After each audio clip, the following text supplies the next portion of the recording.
www.thenewnationofislam.com and click on the magazine tab to register for your online subscription. Murray, out of the pocket. 7 seconds. 6 seconds. Murray hits the downfield. Oh, man, the power's out again. You have reached Quality Construction and Engineering, your #1 emergency generator source. Power outages can be unpredictable, inconvenient, and disruptive to your life. With a backup generator, your life goes on uninterrupted with power when you need it. Not to mention the peace of mind of having your property sealed to weather the storm. Whoever would have thought in Houston, Texas, that we would have an ice storm? It did happen, and that Sunday night when it came in, I got up and looked out the front door. Everything was pitch black. It was horrible. Something out of a novel or a science book that you had never seen before. Once the lights went out, my generator popped on. It ran 55 hours. The only one had lights. Get your backup generator installed with Quality Construction. We install both residential and commercial generators, so you're always covered. Schedule your consultation with us by calling 1-855-876-9370. That's 1-855-876-9370. Or visit us online at www.powerqec.com. That's www.powerqec.com. Financing is available with low monthly payments and 0% interest for 18 months. That was the best investment that we could have ever made. That's my backup, the generator. Generators with Quality Construction, built tough enough to weather the storm. SOS Graphic Design provides agency quality professional graphic design services from established companies to startups and individuals, creating a simple logo to complete rebranding and delivering visual communication with print media. Everything SOS Graphic Design does has a single unifying objective: to set your business apart. We are at your service. Call 313-342-2166. That's 313-342-2166 or online at www.sosgraphicdesigns.com. Have you ever searched through a shelf full of greeting cards and still couldn't find the one that echoed how you felt? Well, search no more and call Designs by Deej. We offer birthday cards.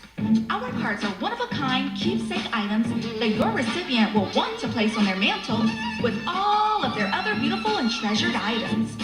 We also offer holiday cards. With Designs by Deej, no holiday will go unnoticed. Our unique greeting cards are sure to celebrate all holidays. We also have cards for special occasions. We are your one-stop shop for unique and three-dimensional, handmade greeting cards for all occasions. Specializing, we also take custom orders.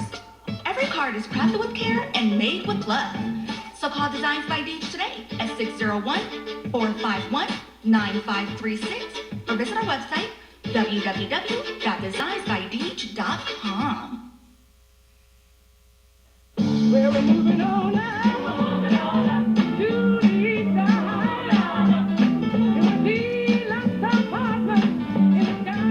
Come check out the new Sisters Braid 2 Hair Braiding and Natural Hair Care Salon, located at 18070 Mount Elliott Street.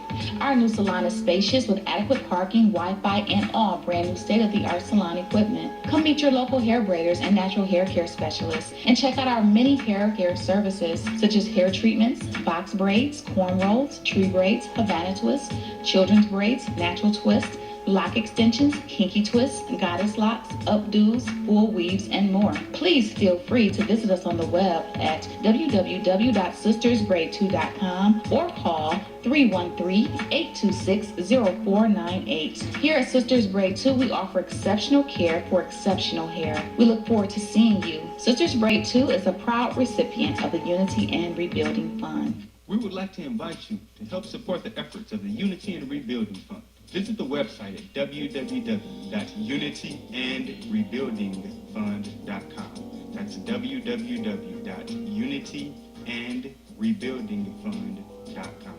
We often hear how we need to work together to rebuild the city, and we're actually doing it. You can make online donations and click on links to track the progress of the Unity and Rebuilding Fund. And for more information, 313-868-0000 is a local number.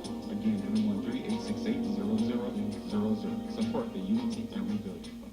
To make your online tithes, offerings, donations, gifts to the Son of Man through Cash App, make your payment to $ New Nation of Islam. That's $ New Nation of Islam. Or call 601-786-7056. 601-786-7056. The views and opinions expressed on the following show are not necessarily the views and opinions of WHPS, its affiliates, management, or sponsors.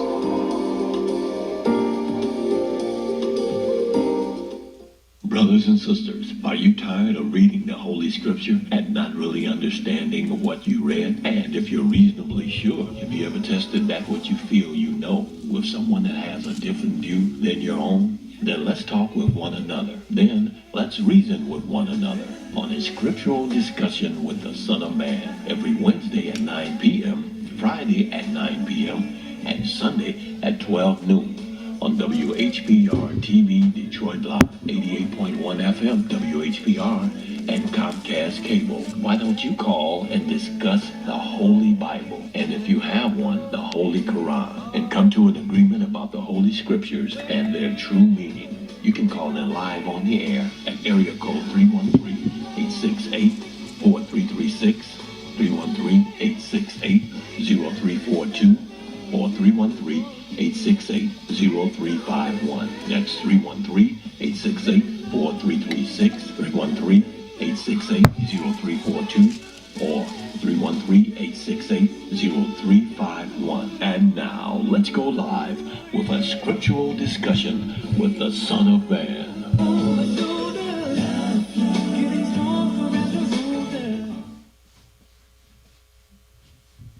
Thank you, baby. Oh, Danielle. There you go.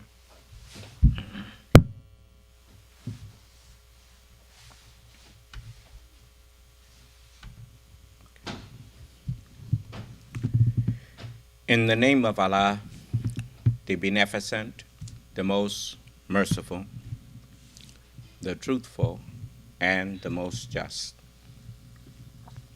I greet all of you once again who are hungry and thirsty for the true understanding of Allah's Word.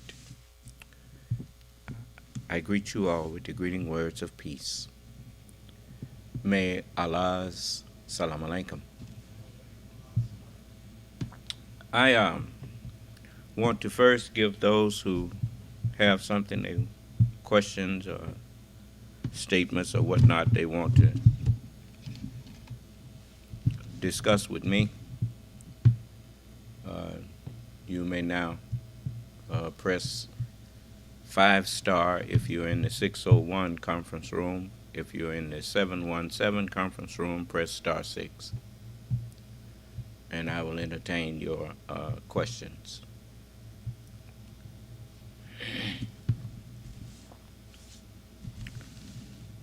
I want to also say that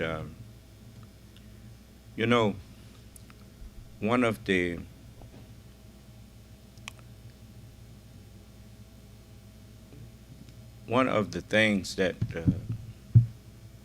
makes the devil able to deny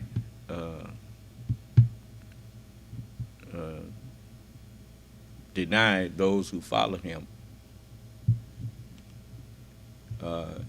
is that the devil does not have truth that will set him apart from everyone else. You notice everything you learn in this world they even tell you that you can get an associate degree and you can know what he knows. Do you understand? Albert Einstein was wise, but he wasn't the only one who understood E equals MC squared. He was just the first one to articulate it. Do you understand? So this is where, it's just like when they give what they call lectures. Generally, lectures are given to equals by someone who is their equal. And that's why in lectures you hardly ever see anyone stop the lecturer in the middle of his lecture, because most of them, they know what he knows. Do you understand? And if he's discovered something new, he will, or a new way of looking at a thing, as he's speaking, then they pick up on that, and you see them taking notes. And then after his lecture, they'll discuss it with him. You understand? But he does not have enough to force them to bow to him and let him rewrite their understanding. Do you understand? So the trick that the devil pulls on you is that he will see which way the current of truth, or the current of the crowd, is of what most people believe is seemingly headed, and he will run in the front of the line and pretend he's guiding you. But in actuality, he don't know no more than you. Do you understand? And so it's just like now you see white people now disowning Christianity. Well, why now? Huh?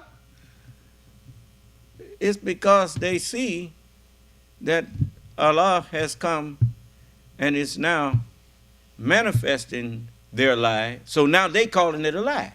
Do you understand? To make you think that they can guide you out of the lie that they started. You hear what I'm saying?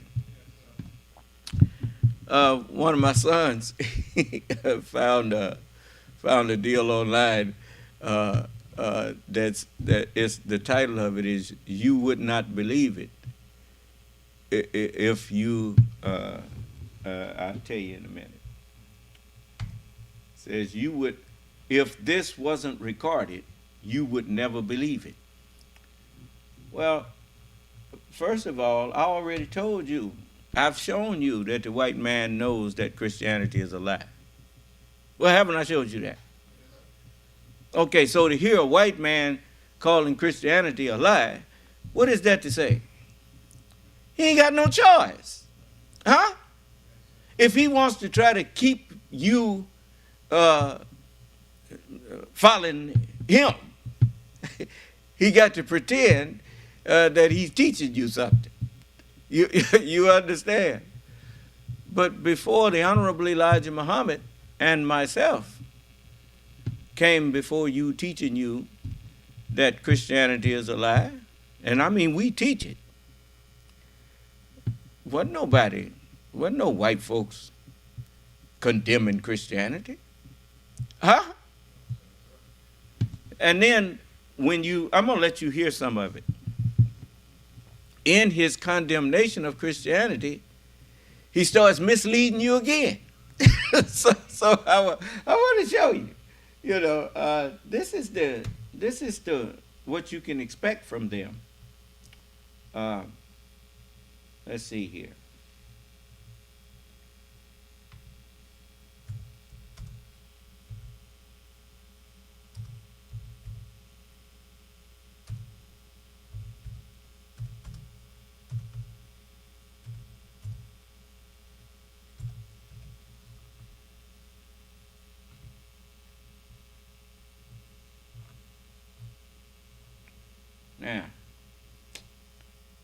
Let's see. I'm saying that it might be possible. Yes, of course, there are plenty of good arguments for why Christianity and the Bible are true, both empirical arguments and philosophical arguments. Rogan is exhibiting an enormous amount of ignorance in saying that everything in Christianity is mythology.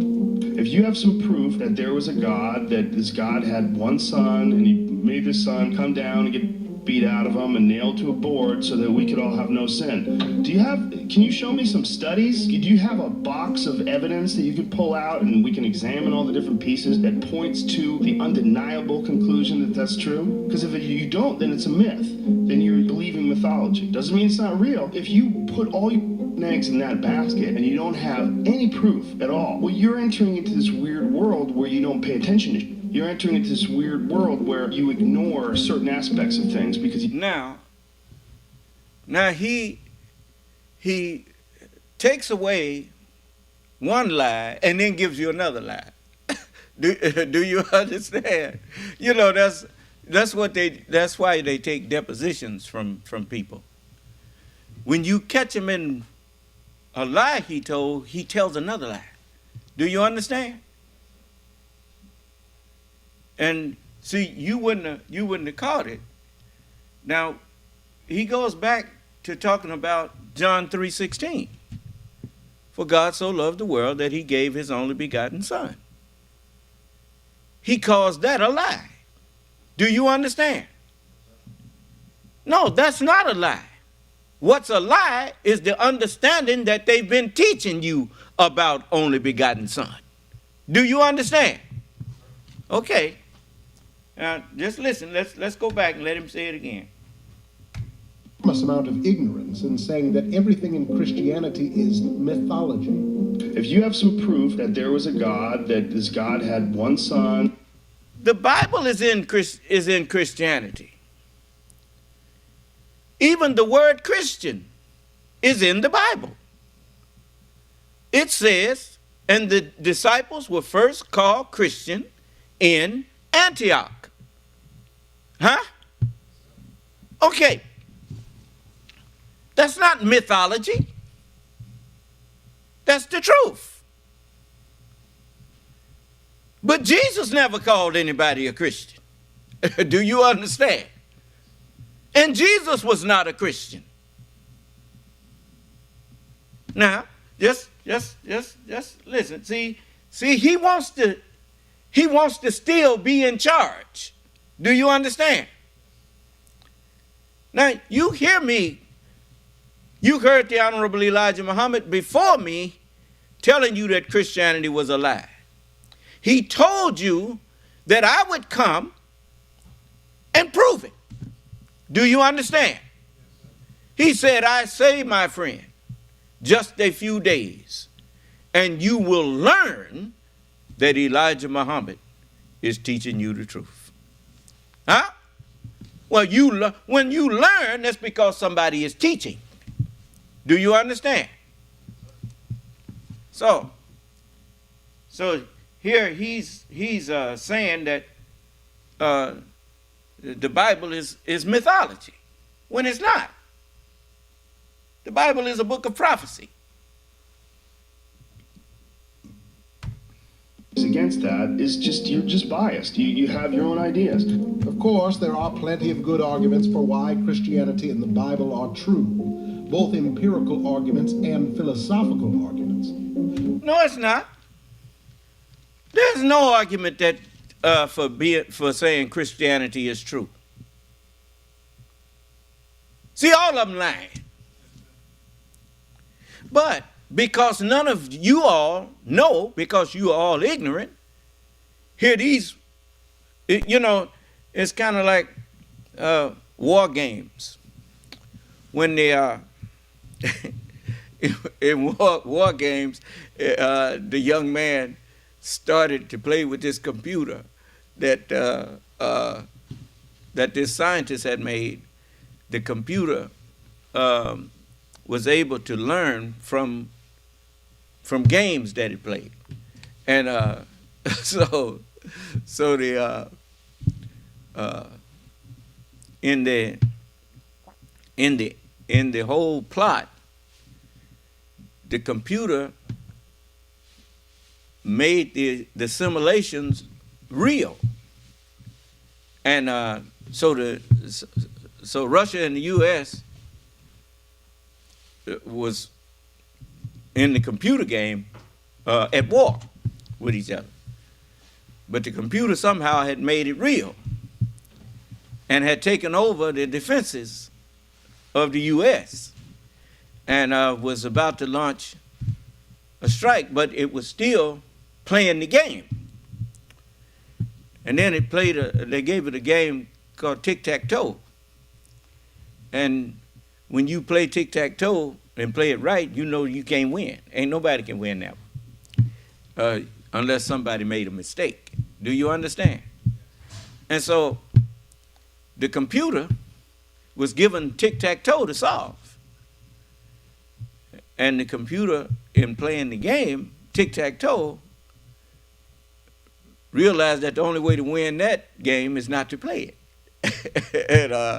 and so it said the only way to win that war, a nuclear war, was to not have it. Do you understand? And so it shut it down, and it learned that thing. See, the only way to keep from being deceived by either side of this argument is don't accept nothing neither one of them said. Do you understand? That's all I'm lying. You know, first, the Bible is not a myth. Secondly, there ain't no argument that you can put forth that will justify claiming Christianity as a true religion.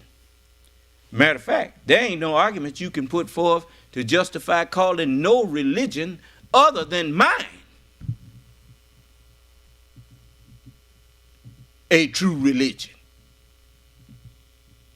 I'm here to do away with all these false religious doctrines that people have been following for the past 6,000 years. And if that's not so, why don't I have anyone challenging me? All you've heard from people, white and black, it make no difference. They come in here to throw an insult at me. They ain't got no challenge for nothing I teach. You know, that is the clearest evidence that they are a fool. You know, that's what a fool do. You correct a fool and receive an insult. Do you understand? Solomon said it like this. If he thought he could beat you up, he'd beat you up. He'd jump on you. Correct a fool and receive a blow. Huh? Remember they had the ups on Jesus and they slapped him. Remember he smote him? Said, prophesy now. Who smote you? Huh? Yeah. So just listen. Oh, this was uploaded 5 days ago.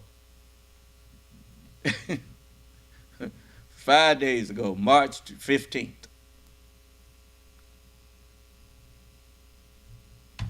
Is exhibiting an enormous amount of ignorance and saying that everything in Christianity is mythology. If you have some proof that there was a God, that this God had one son, and he made this son come down and get beat out of him and nailed to a board so that we could all have no sin. Can you show me some studies? Do you have a box of evidence that you could pull out and we can examine all the different pieces that points to the undeniable conclusion that that's true? Because if it... See now, they've been knowing that wasn't true. And he said nail him to some boards and then give you that for salvation. Huh? You got some proof that that's going to save somebody. How come he just now asking that? He's just not asking it because they see we done woke up to it, that it's nothing but a lie. So now he wants to pretend that he sees that it's a lie. Well, he ought to see that it's a lie. He's one of them that helped make it up. Do you understand?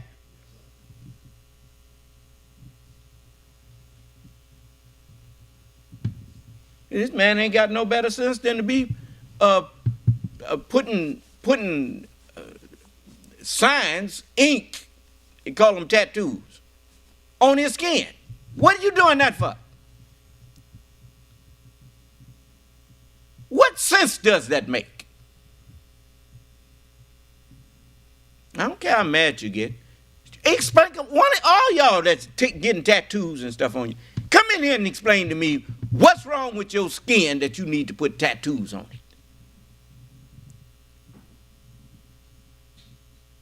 You're just stupid.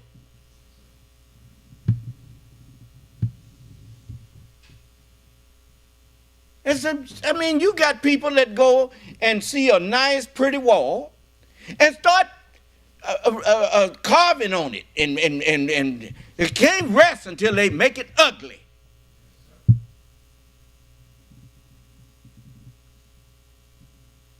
Putting graffiti all over a nice, clean wall. What is the human body? God's temple. God dwells in temples not made with hands. It don't take no rocket scientist to figure out it's talking about the human body. The human body is a temple that's not made with hands.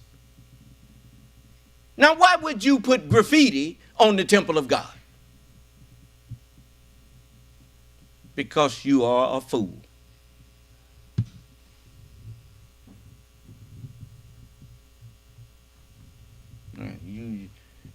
I guess you. I know you would like to come in here and insult me right now, but I didn't just insult you. I just explained to you that you putting graffiti over the walls of the temple of God.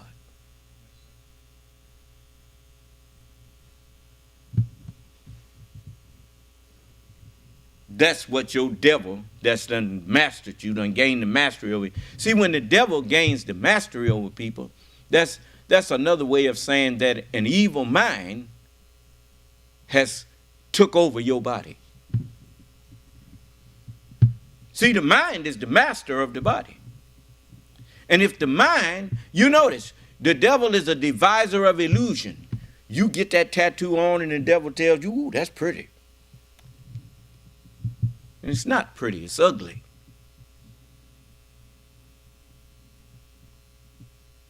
You actually think a tattoo improves the appearance of your body? If it would make your body look better, Allah would have gave you a tattoo in the first place.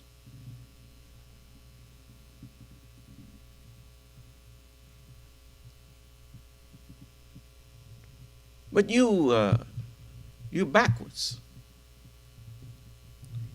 He gets around to saying that there ain't no God. Just wait. Oh, then it's a myth. Then you're believing mythology. Doesn't mean it's not real. If you put all you... Listen at that. What is mythology? Something that's not real. Then he says that believes you believe in mythology. Doesn't mean it's not real. Huh? And guess what? 200 and some thousand people listening to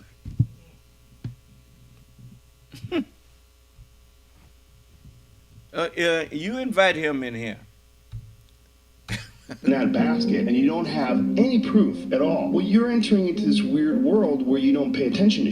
You're entering into this weird world where you ignore certain aspects of things because you've decided what is and what isn't. That's not thinking. That's like, it's convenient cookie holder placement of ideas. It's not thinking. Because if you're thinking, you can't accept it. If you're thinking, you go, wait, what? He came back from the dead? Has anybody ever done that? 3 days? Came back from the dead. I don't think you can do that. I mean, that's what people would do normally. Again, Joe, you're ignoring thousands of... Now, there he told the truth. If you were thinking, you know good and well don't nobody stay dead for 3 days and come back in. How did they?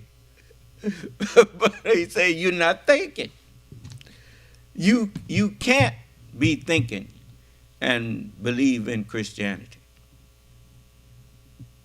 That's why you are called the congregation of the dead. That's why the cross is up over the church. They put a cross up there to sign that it's dead. It's a congregation of the dead. Do you understand? What does a dead man worship? Nothing. Is that right? What is Christianity? Nothing. What is Judaism? Nothing. What is all these religions that y'all done made up? They ain't nothing. And if you come in here and discuss with me the tenets of your so-called faith, I will prove to you, you don't know what you worship. Because you can't know something that's not true. Do you understand what I'm saying? You know, if you know a thing, you can know that a thing is not true, but you can't make something true that is not true. That's what I mean. You can't know something that's not true. You see, when somebody questions you on it, they generally, eventually they will back you into a corner and mate you. They check. They keep checking. Pretty soon, it's going to be mate. Why? Because you're not going to be able to give another answer.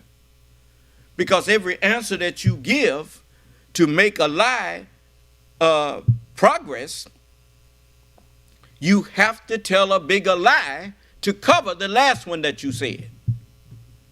Until pretty soon the lie gets so big that even you know it's ridiculous and you concede. Well, and then you have to try to save face by saying, well, I thought it was true. No, you didn't. You may have thought it was convenient to say that it was true, but you never thought it was true. No. Unless you were very, very young and your parents or your teachers told you something and they told you, so you thought it was true. You know, but as you grow and you learn that everything that's true you can prove. Things that's not true, you can't prove it. You see, math teaches you that. Math is the language of truth. Everything in math can be proven. I didn't hear you. Yes. That's why people, when they talking, sometimes they say, look, man, that don't add up what you saying there. What do you mean it don't add up? That's why people say, do the math. Yeah. So, it's just like with me. If I'm not the Son of Man, why do I get away with what you would call insulting people's religions? It's because the ones who teach those religions, they know I'm not insulting them. They know I'm telling the truth. The ignorant think I'm insulting people. But the wise crooks, they know that what they teaching is a lie. They know that Christianity is a lie. They know that Orthodox Islam is a lie. They know it. How can you not know that you can't force people to be a Muslim? The Holy Quran tells you that. It says there is no compulsion in religion. So you can't threaten people's life to make them be a Muslim? So what are you doing? You're the Antichrist. What is Christianity? The Antichrist. Against the teachings of the prophets. All of these religions are against the teachings of the prophets. That's why it's written, in righteousness he doth judge and make war. That's me. What is righteousness? Religion. In religion, I judge and make war.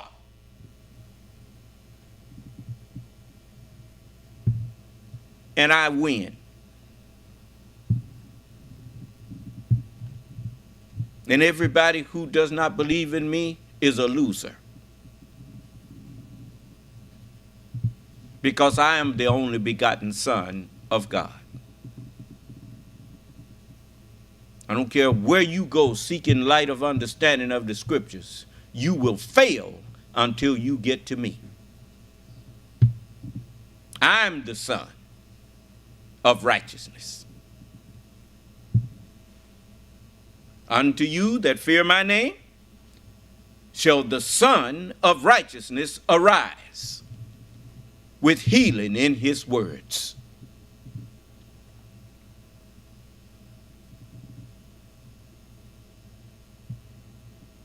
That's what's written in it. Well, what son are you? The only begotten Son? That son out in the sky is a made son. That son wasn't begotten. That son was made. But I'm begotten. Do you understand? And I'm the only begotten Son of God. Don't nobody know what I know but me and my Father. And we are one. I am in the Father, and the Father is in me.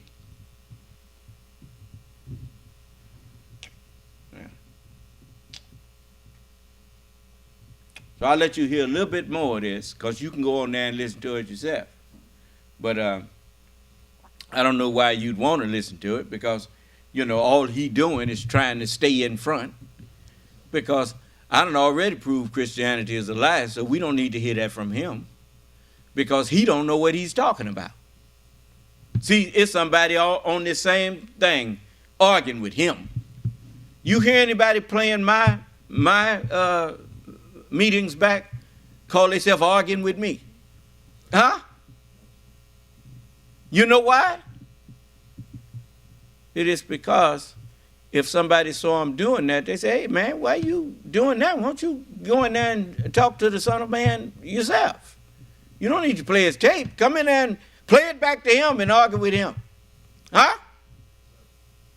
But they can't produce an argument against me. Allah has perfected his light in me, as he promised. They desire to put out the light of Allah with their mouths, but Allah will allow naught save except the perfection of his light. Huh? There you go. Of arguments that Christians have made for the truth of what the Bible says. You may disagree with these arguments or try to argue against them, but it's just complete ignorance to say that Christians are people who don't think about what they believe. But you can't be thinking about what you believe. Because if you thought about it, you would know that you done said God condoned murder as his plan for salvation. Now, how you going to be telling me you thinking about that?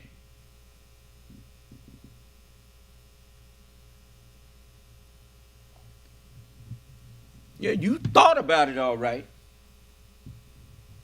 My kid had a function today, and I went to this function, and we're singing God Bless America, and there's like something about heaven in there, and there's school prayer. I'm like, well, okay, are we teaching people? We're teaching kids things, right? What's heaven? Where is this? Is this a real thing? Oh. Yeah, heaven is a real thing. It is right here. It's at the first page of the Bible. It says, and God said, it's the 6th verse. And God said, let there be light, be a firmament in the midst of the waters, and let it divide the waters from the waters. Is the continent firm? It's solid, isn't it? Water is a liquid. Is that right? You can transform the liquid into a solid if you freeze it. But it's not going to stay that way at natural temperatures, at regular warm temperatures. Is that right? Okay. Now, God said, let there be a firmament in the midst of the water. And he said, the waters. Huh? Why? Because there is salt waters and there is fresh waters. Huh? There's mineral waters. But let there be a firmament in the midst of the waters. Huh? Then it says, and let it divide the waters from the waters. Okay. What divides the Atlantic Ocean from the Pacific Ocean? Is it not the land that you call North and South America? Huh? Okay. Then it says, and God made the firmament. We see how it happens. It's called volcanic action. Is that right? How are people made? Eruptions. Huh? But only you don't call them volcanic, you call them orgasms. Is that right? But we come from eruptions too. Is that right? Okay. Then it says, and God made the firmament and divided the waters which were under the firmament. All land has a water table. Huh? God divided the waters which were under the firmament, under land, underground, from the waters which were above ground, the firmament. And it was so. And God called the firmament heaven. Now, what did he say about heaven don't exist? The scripture gives a very clear description of where heaven is. You're walking on it. I didn't hear you. And you're not only walking on the firmament, the heaven, but you walking on the byproduct of heaven, which is the earth. I didn't hear you. You can dig down so far sometime and you hit, like my brother told me over there, he's digging out that other part and he hit something too hard to dig through. Do you understand? You hit rock, man. You know, just like you go down inside of you, it's soft, but you go down far enough, you're going to hit bone. Right? There you go. So you see, he's talking stuff that shows he's not thinking. I didn't hear you. All right. Pretending heaven's real so the kids feel good and they can get 12. Pretending that heaven is real? Listen at that. This ain't no pretense. Are you going to tell me you don't believe heaven is real and you done got the explanation that you walking on it? Listen. To say that Christians are people who don't think about what they believe.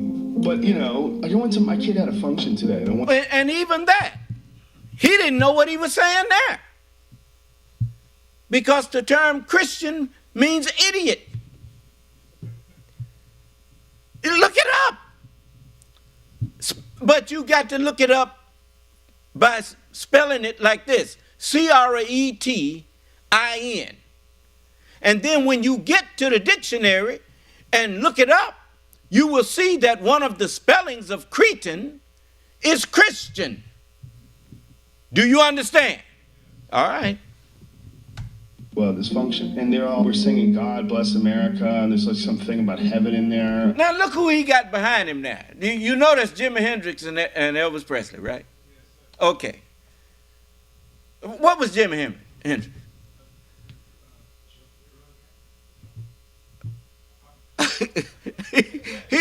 he was a walking drug factory.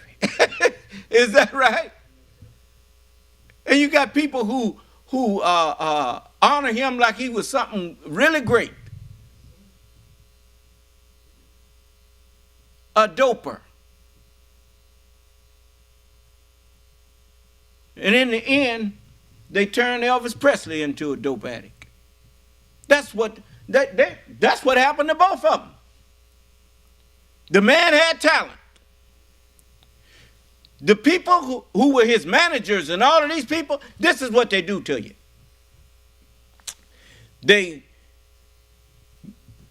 Everybody that has talent just wants to, a singer wants to sing. A guitarist wants to play his guitar and sing. Both of them were guitar players, Now, so when someone offered him a chance, he jumped at it, right? Okay, pretty soon, once you get into that, pretty soon it loses its luster to you. It becomes like everything else. It's just like if you've been poor all your life and all of a sudden you get rich, well, naturally you're gonna go buy up a lot of stuff, that you thought would make you happy. And then once you got that stuff and got used to it, you start realizing that it didn't really change much. It's just that now you're rich and sorry, rich and not at peace. And so they booked you one show after another. Just keep booking you. And then one time they booked you and you say, well, I'm tired. I want to rest. So yeah, take some of this. This will get you up. That's how they get most of them hooked on them drugs. Give you some, get you tired. They did it to Whitney Houston. They do it to all of them. And those that they can't do it to, they figure out another way. Look at Michael. I had a doctor giving him injections.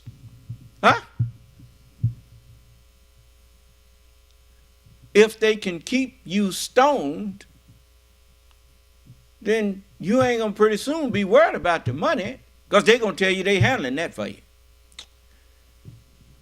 And they handle it. They pay everybody around you to keep you stoned.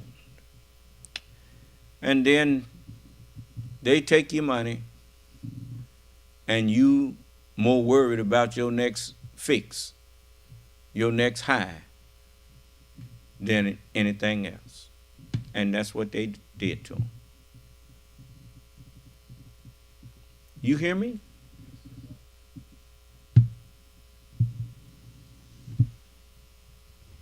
Well, you've seen some of them come out on stage. They were so high they couldn't perform.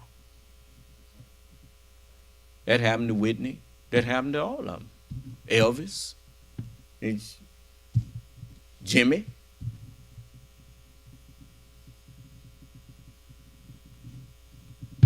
That's the kind of world you live in. It's called capitalism. And most people don't have the slightest clue. They hear the term, but they don't think about what that term really means. To capitalize is to find a weakness and exploit it in the other person. Do you understand? All right. Anyway, now he's sitting up here thinking, he probably think he telling somebody the truth. But even that is done so he can make money. Do you understand? He ain't interested in really the real truth. Otherwise, they know I'm online. They know I'm on the air. How in the world you going to tell me you don't know that a man is on the air that's telling you he's the Lord? Huh?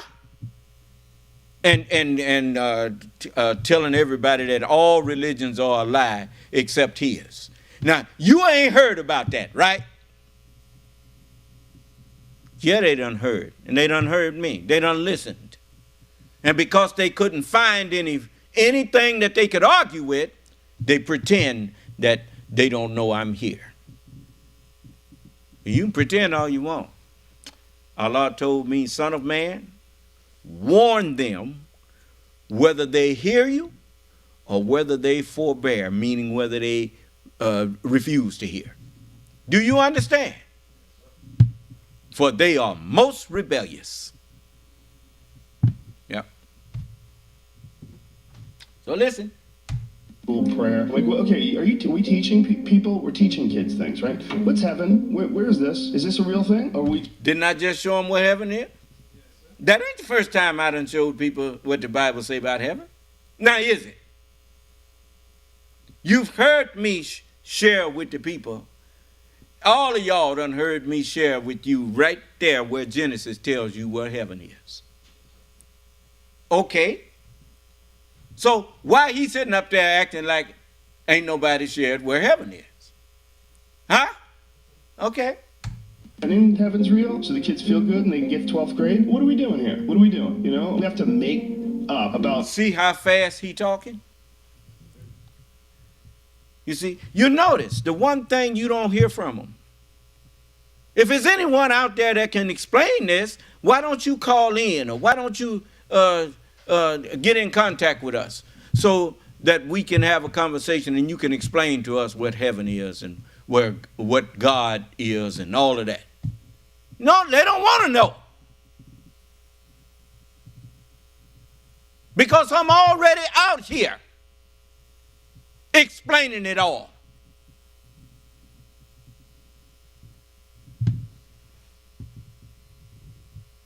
That we don't know instead of just accepting what we do know. Instead of just celebrating and accepting what we know about life, we have to pretend that there's a heaven and you're going to go to heaven when you die. What the are you talking about? You're teaching my kid nonsense. Why don't you teach him some Rumpelstiltskin? Why don't you make some it up about leprechauns? You're making it up about heaven. I'm not saying heaven doesn't exist, but you're just making it up. You're teaching a school in a class. You're making them, and then in heaven, God in heaven, God in heaven. Well, first of all, they don't teach that in school. There ain't no class called religion in public school system. They teach that stuff in church. Do you understand? Not in school. They do mention God in school in the Pledge of Allegiance. Huh?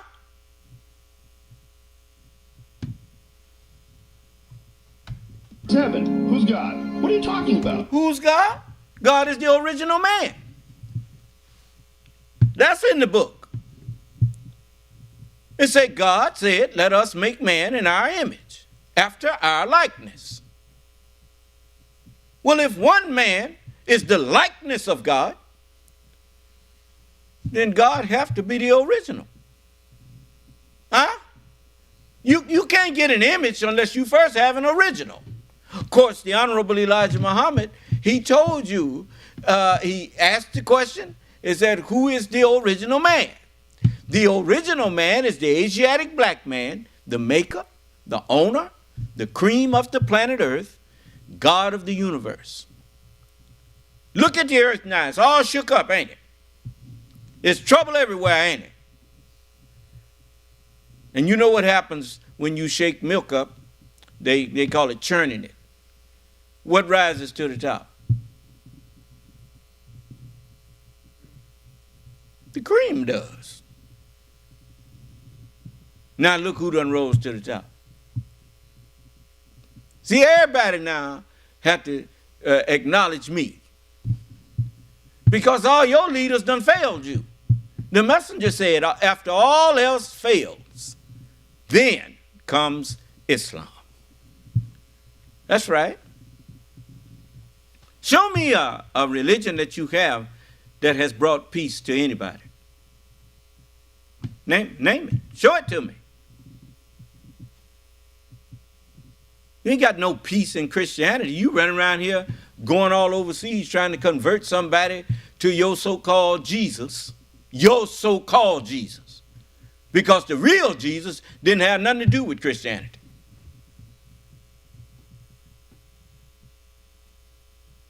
Here these Christians here call themselves evangelicals, depriving you of freedom, depriving you of justice, depriving you of equality. They condone that which harms you. That makes them happy. So-called Christians. I didn't hear you. They don't want to see nothing good come to you.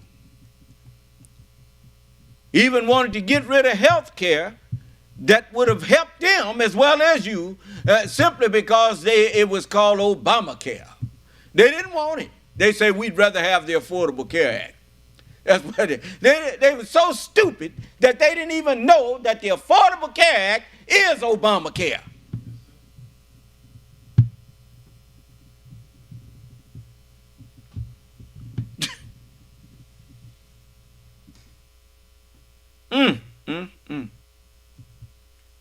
If intelligence was a dynamite, you couldn't fart.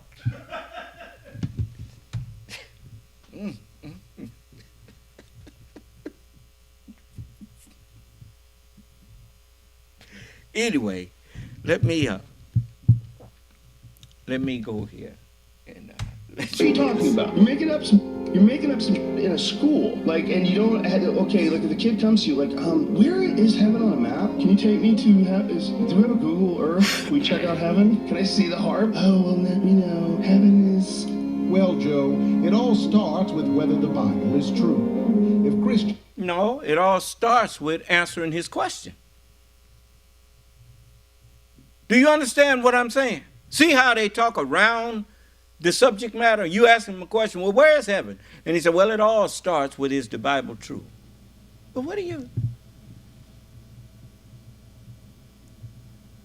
And even that, he can't prove that the Bible is true. Because in order to prove that it's true, you have to understand it. I didn't hear you. Other than that, all you can do is believe it or not believe it. Meaning believe that it's true or believe not. But you don't know because you don't understand it. That's why you should be listening to me.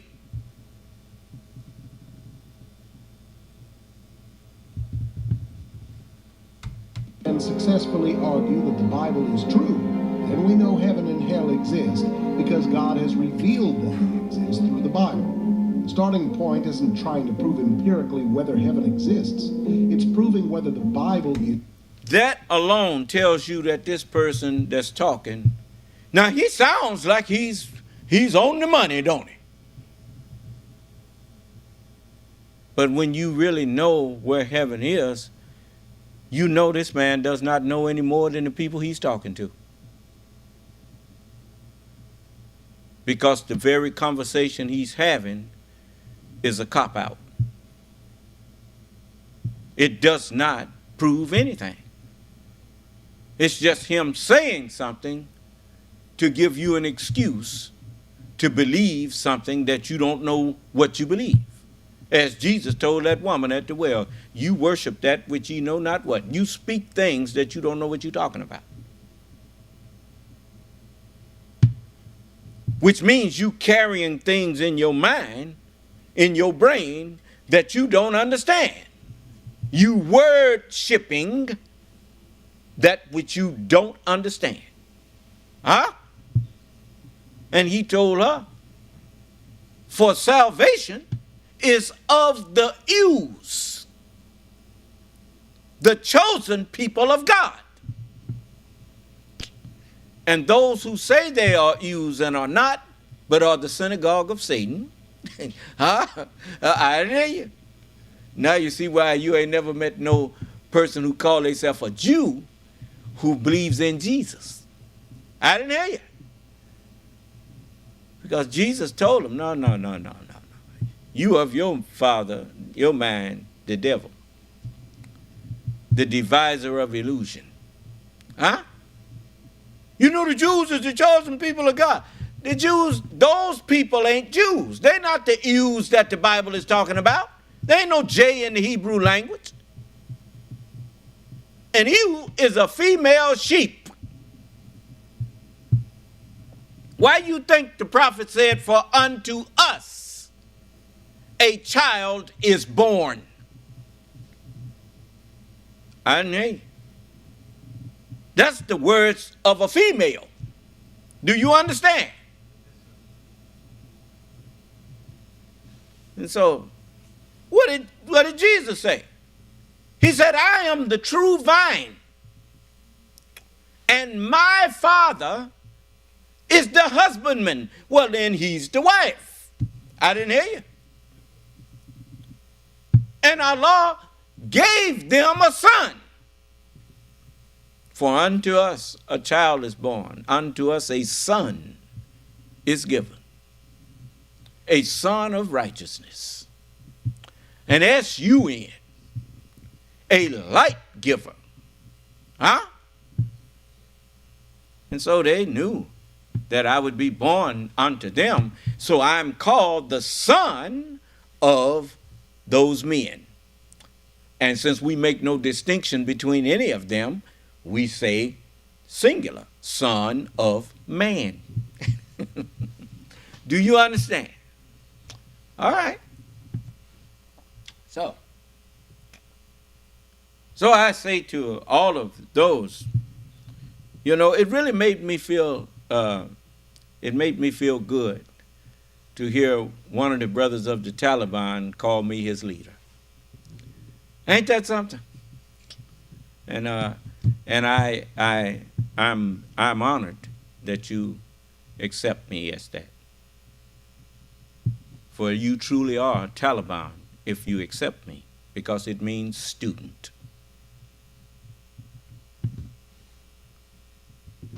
And students humble themselves to their teacher.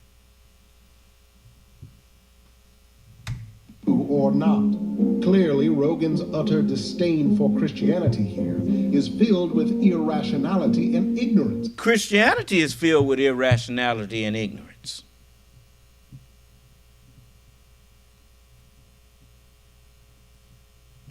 See how they project themselves onto others? See, now, the man is right to be against Christianity. I'm not saying he's wrong for that. But I'm saying you can't trust him to guide you to the right way because he don't know the right way.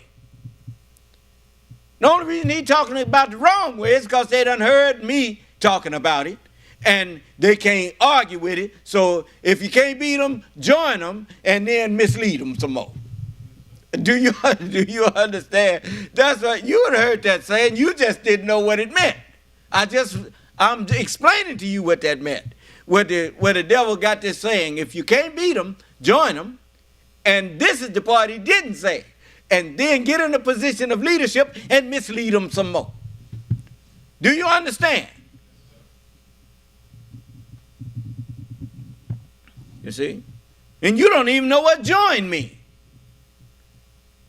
You see? See, just because somebody, if you're walking, you remember, let me see here.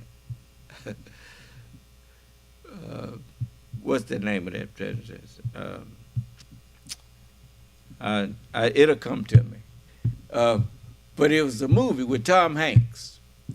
And he played this little fella that was not wrapped too tight.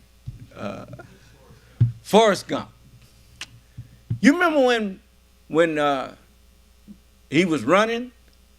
At first he was walking, and he got the attention of the press and everything, and then people started walking with him. They joined him in his walk for a little while. Do you understand? And at one time, he had a pretty big crowd with him. And he stopped in the middle of it and decided he's going to go home now. Do you understand? But understand something. They joined him in the walk. They didn't join him in nothing else. They wasn't, they just added themselves to the spectacle. Do you understand? You see? This is what just because people say they with you, well, that could mean anything. You may take it that mean they agree with you, but that don't necessarily mean that. Do you understand? You see? So you have to know the language. The English language is very deceitful. It can be very deceptive. You see? It's like that lawyer told Miss Hutchinson, and she got angry and changed lawyers because he told her that, they don't know what you can recall and what you can't recall. You can just say, I don't recall. And that would be okay. Huh? Because when you look at the term, I don't recall, I mean, that can mean a lot of things. That I don't recall that I need to recall that. Do you understand? It's all kind of things that could mean. You have to understand who you're dealing with and back them in a corner. Because you got liars out here. The liars don't want to talk to me because they can't talk past me.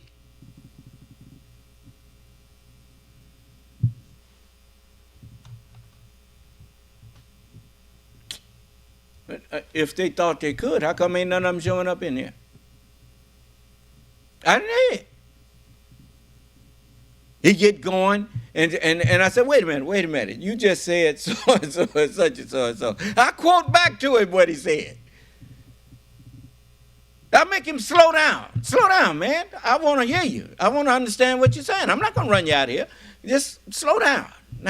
Now you said so and so. Well, look, you keep cutting me off. Now he's mad because I done told him to slow down so we can understand what he's saying. Why would you get mad because somebody tell you you can talk slower? And what you remember when I was interviewing Billy Paul, and I told him, you ain't got to talk fast in here, just slow down. I ain't got nowhere to go. I want to hear what you have to say. And he slowed down, didn't he? Because interviews don't generally last with entertainers like that. If he do a 15-minute interview, that's a long interview. Do you understand? I had Dr. Cosby in here for what, an hour and a half, didn't I? And Billy Paul had him for about an hour, a little more, right? Because now, I mean, how are you going to really interview somebody if they ain't got time to talk to you? So I told him, you ain't got to rush. No, take your time. And I sit there and listen while he was talking.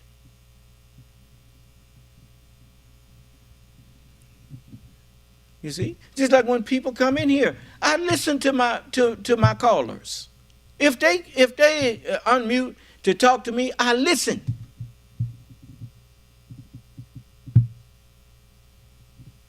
They're not used to people listening to them. How in the world am I going to answer a question that you ask me if I don't listen to what you're asking? How am I going to argue with you about something that you said if I don't listen to what you said and make sure that I understand it?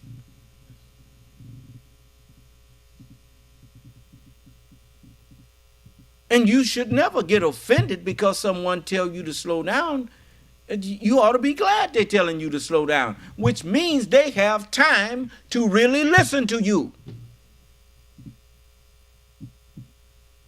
You notice, you call some of these other places, they ask you to call in, and then you start talking to them, they tell you, now, you're going to have to hurry because we got other people waiting to get on. They're not interested in what you got to say. They just want to know you out there. And you know, you get long-winded, they cut you off and say, well, we got to go now. We got to go to the next caller. Why? Because it's just a show. What do you mean a show? That means that they just putting on a show to a pretense to be a talk show, to be a forum where you can express points of view and have real conversation about a particular subject matter. But when you listen, you start realizing that they don't have no real substantive conversations. They have what you call trailers. You know what a trailer is. You don't get nothing from it. It's just a trailer. Something to get you to keep want to hear more. But it ain't really nothing. When people come in here, you know, I'll talk to somebody as long as the conversation is viable. It don't make me no different. I don't care how many people waiting. I'm talking to this person right now. And when you get to the front of the line and I'm talking to you, I'm going to talk to you as long as it's viable.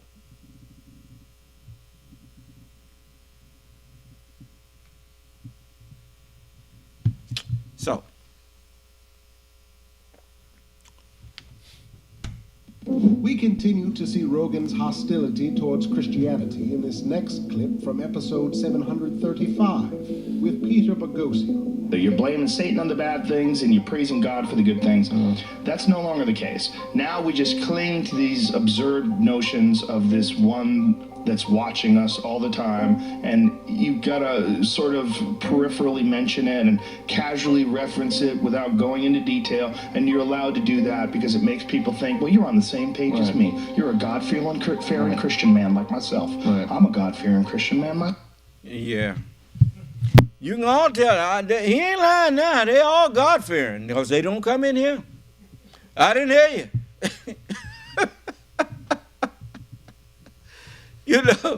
You know, everybody that comes in here with a different point of view than me, they leave what you call disillusioned.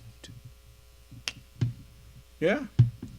See, as long as people could say, well, who can really prove God's existence? So, you know, I mean, that's a moot point. That's you're going to believe what you're going to believe and I'm going to believe what I'm going to believe. No, I done did away with that argument. Because now everyone knows that God is an acronym for grantor of dominion. And grantor of dominion means God is the truth, which is what the word says. That's not me changing the word.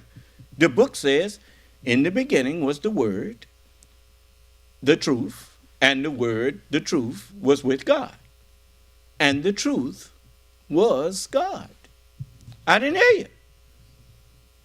If you don't believe the truth is God, show me something that you have dominion over that you didn't need the truth to give you that dominion.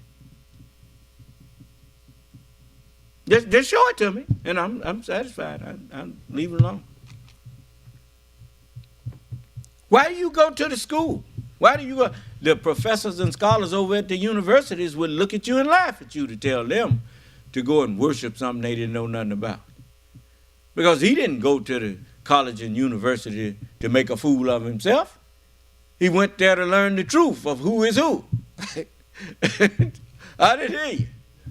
Why? Because the truth is God.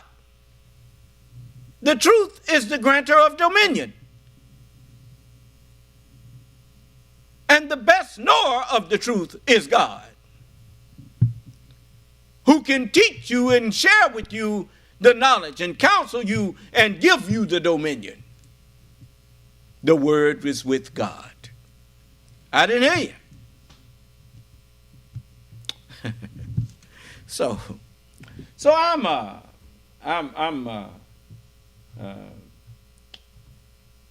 I just showed you enough to show you that you don't want to listen to these fellas.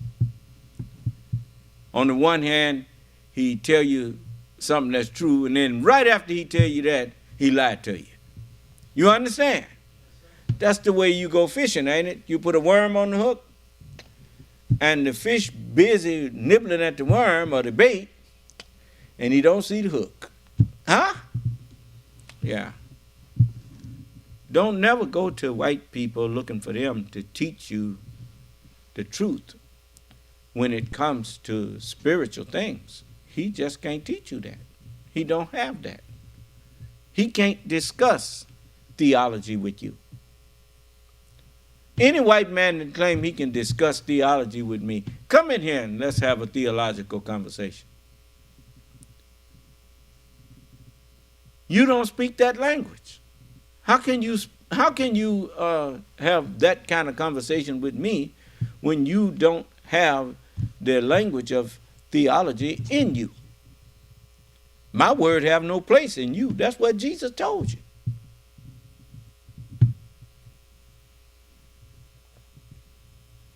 Meaning what? No place, meaning no root to build on. When you hear the term water, all you can think about is H2O.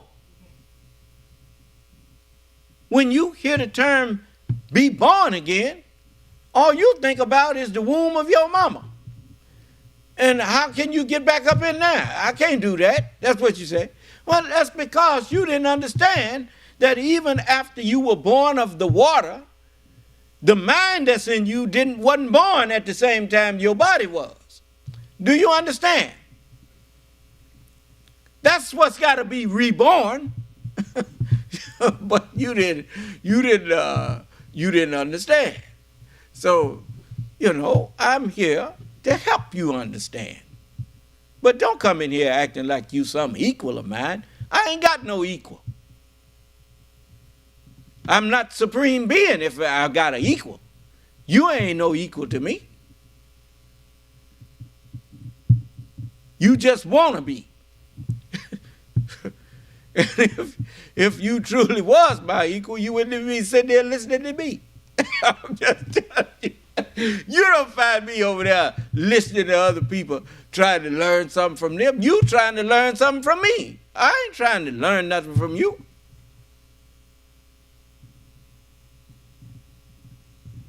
No. When I get up here, I'm independent.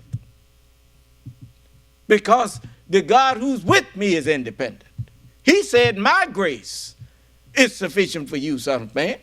He didn't tell me go find L. Ron Hubbard because I met with him back in 30 or whatever. He didn't tell me go find nobody. The Honorable Elijah Muhammad didn't even tell me, you come on up here so I can teach you something. No, he didn't. He left a message for me.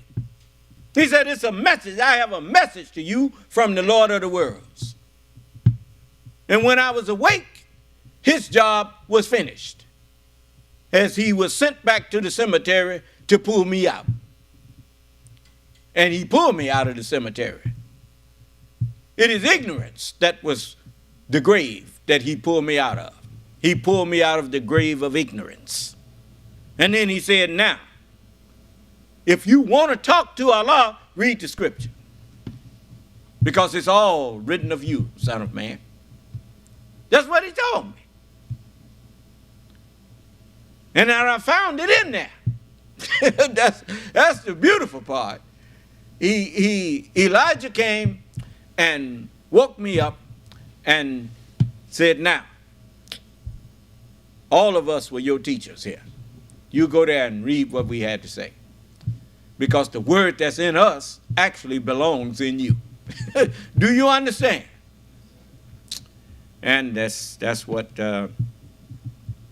I'm so thankful. Now, did anyone have any disagreement with anything I've said thus far?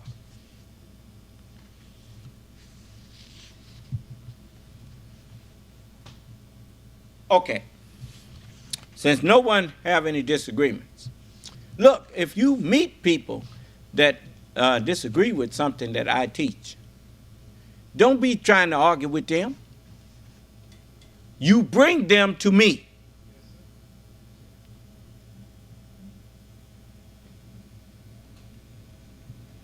You don't know what I know.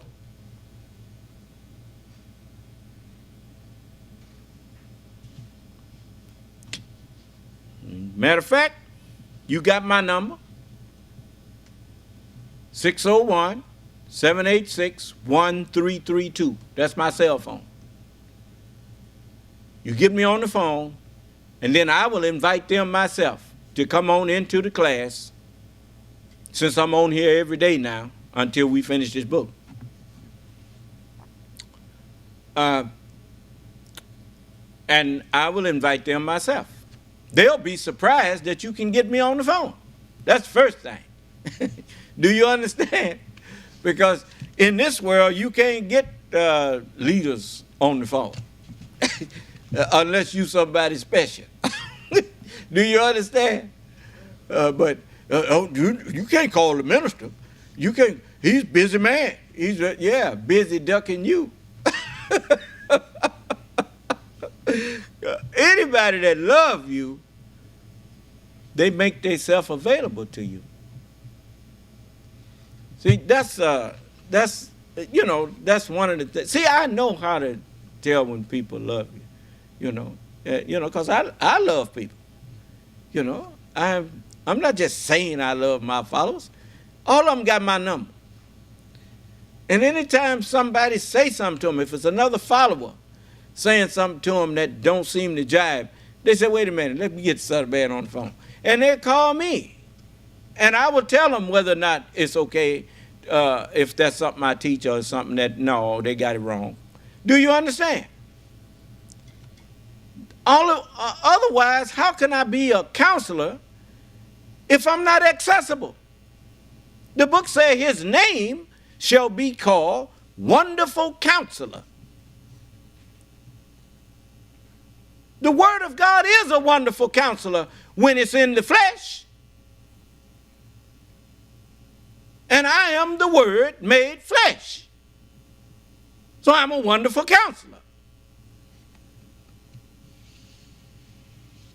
Anytime you can shut the devil's mouth, you got to be a pretty good counselor. I didn't hear you. Because the devil can't tell him, he can't come behind me and tell you he didn't know what he was talking about. No. He don't say nothing behind me, brother.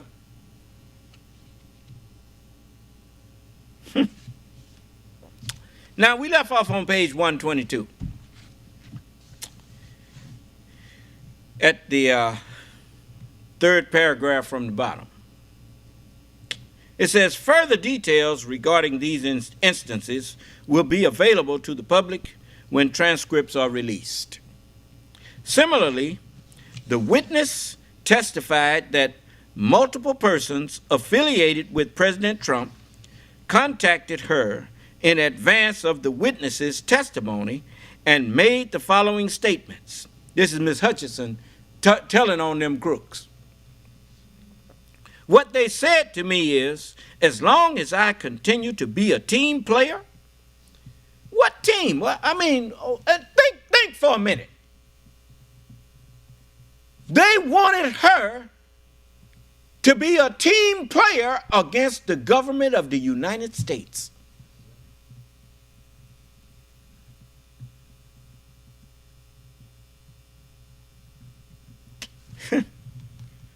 I remember the messenger said this about the United States and the government. The messenger said, He said, I could get into Russia today. He said, but I respect the American government. Did you hear that? Just a moment. No, you didn't hear it. Because you don't hear nothing coming from me. Let me see here. Let's see if I can find it.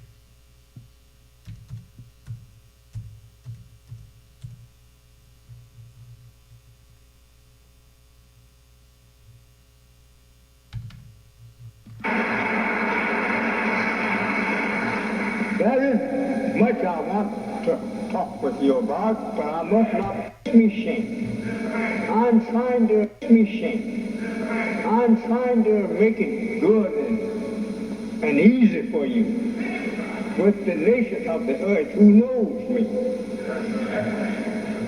And you comes along and kicks everything over for self. You want something for self.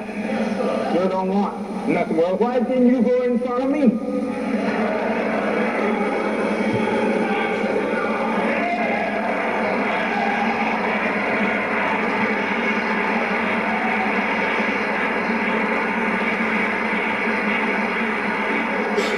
This is what you have done for the good things that I'm trying to set up for you.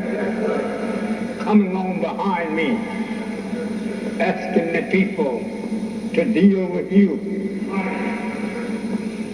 You are the most sinless people ever lived on the earth. You don't want no leadership. The Holy Quran teaches me that. But every one of you wanted pages spread out for yourself.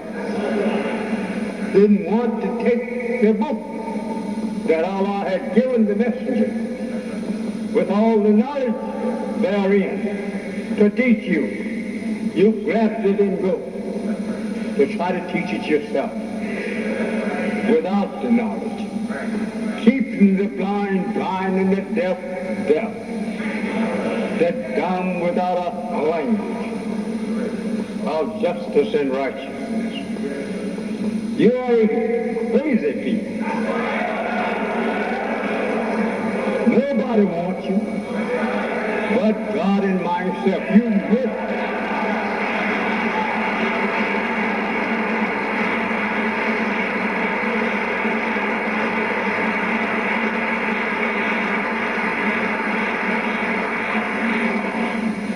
Just think of what God himself did about you when he found you. You're so silly. He didn't want to shame and disgrace himself. I will give them to you, Elijah, if you can do anything with them. Believe it or not, I am your greatest friend.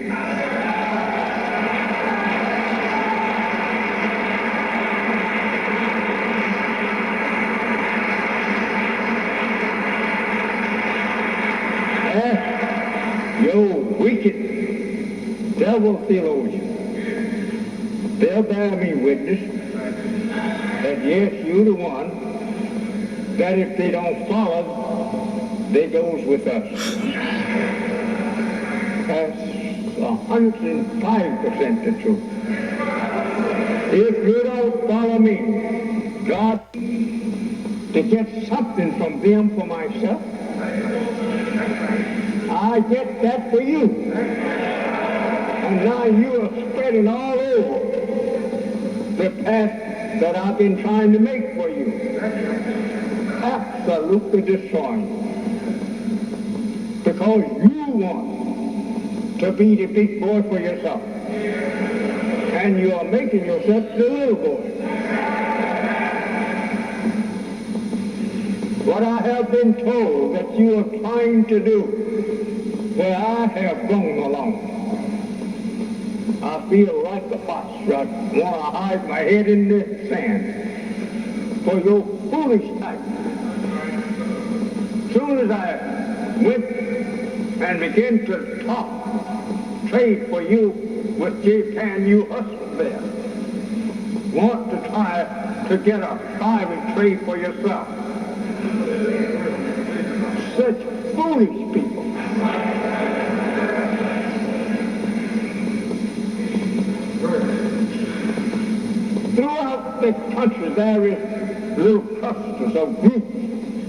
of my people here trying to trail me everywhere that I go to get a self-business with the people. If I would go to Russia, you go in there. I can get into Russia today for you if I wanted to. But I respect the American government. I won't go and grab that in to help me. I don't need them. The Honorable Elijah Muhammad knew that Russia is the enemy to the United States. Any dictatorship other than God is the enemy to the United States. The United States is not a dictatorship. It's a country that condemns dictatorships. Do you understand? So, what they said to me, this is Miss Hutchinson talking about these people who tried to get her to turn traitor against the United States. She said, what they said to me is, as long as I continue to be a team player, they know that I am on the right team. Huh? I am doing the right thing. I am protecting who I need to protect. I thought you were supposed to protect and defend the Constitution. Huh? You know, I will continue to stay in good graces in Trump world. That's what they said. And they have reminded me a couple of times that Trump does read transcripts, and just keep that in mind as I proceed through my interviews with the committee. You remember when that congressman said, the things we do for the orange Jesus? You remember that? Here's another sample in a different context. This is a call received by one of our witnesses, a person. Let me know you have your deposition tomorrow.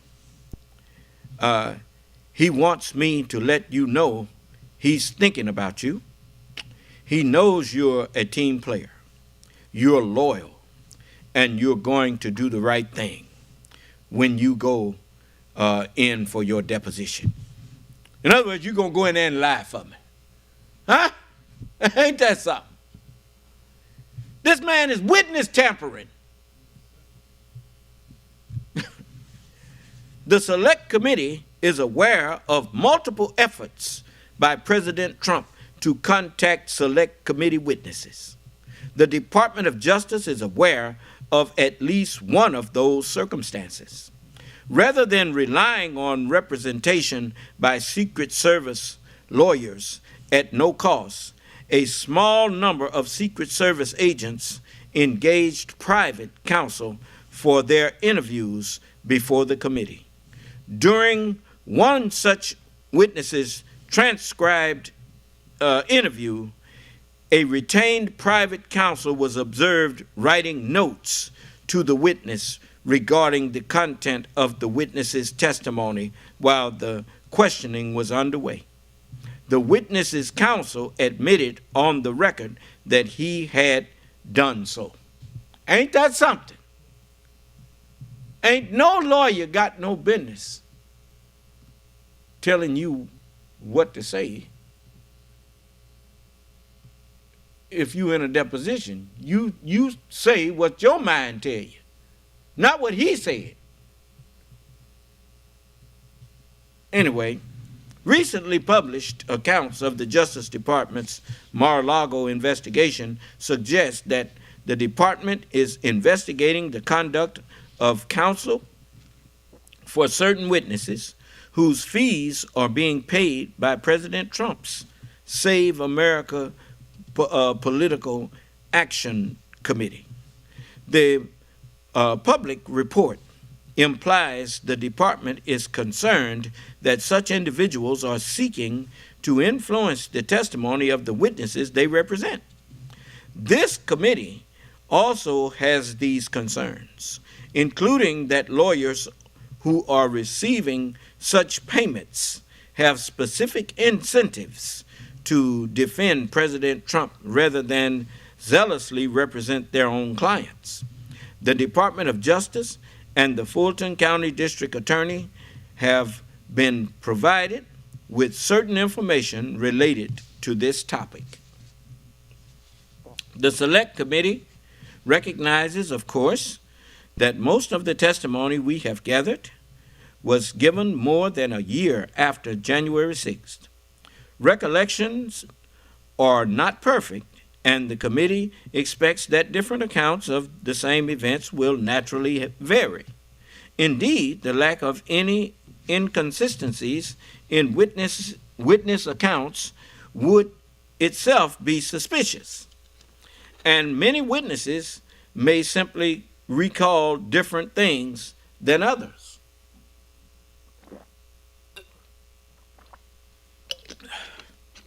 Excuse me.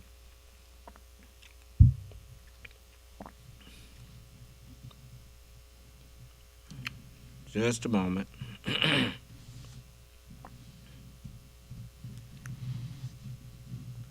I lost my place here.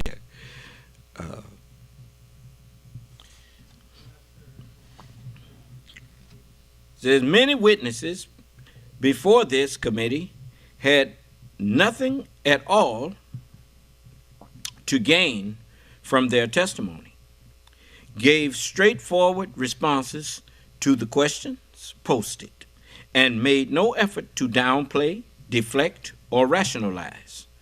Trump administration Justice Department officials such as Attorney General Barr, Acting Attorney General Rosen, and Acting Deputy Attorney General Donahue are good examples.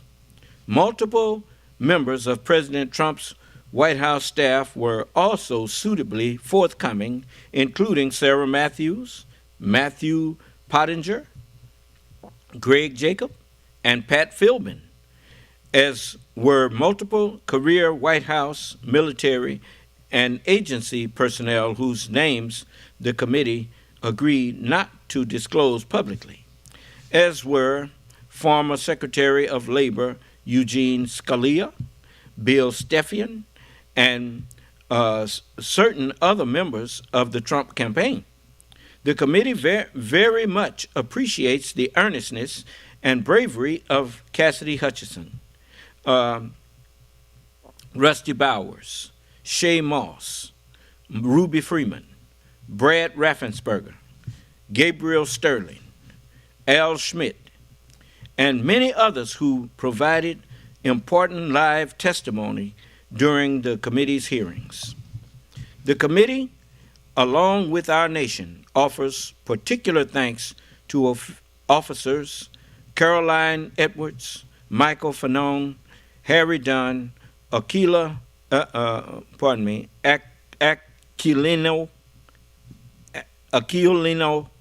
Gonell, and Daniel Hodges, along with hundreds of other members of law enforcement who defended the Capitol on the fateful day, all of whom should be commended for their bravery and sacrifice. We especially thank the families of Officer Brian Sicknick, Howard Liebengood,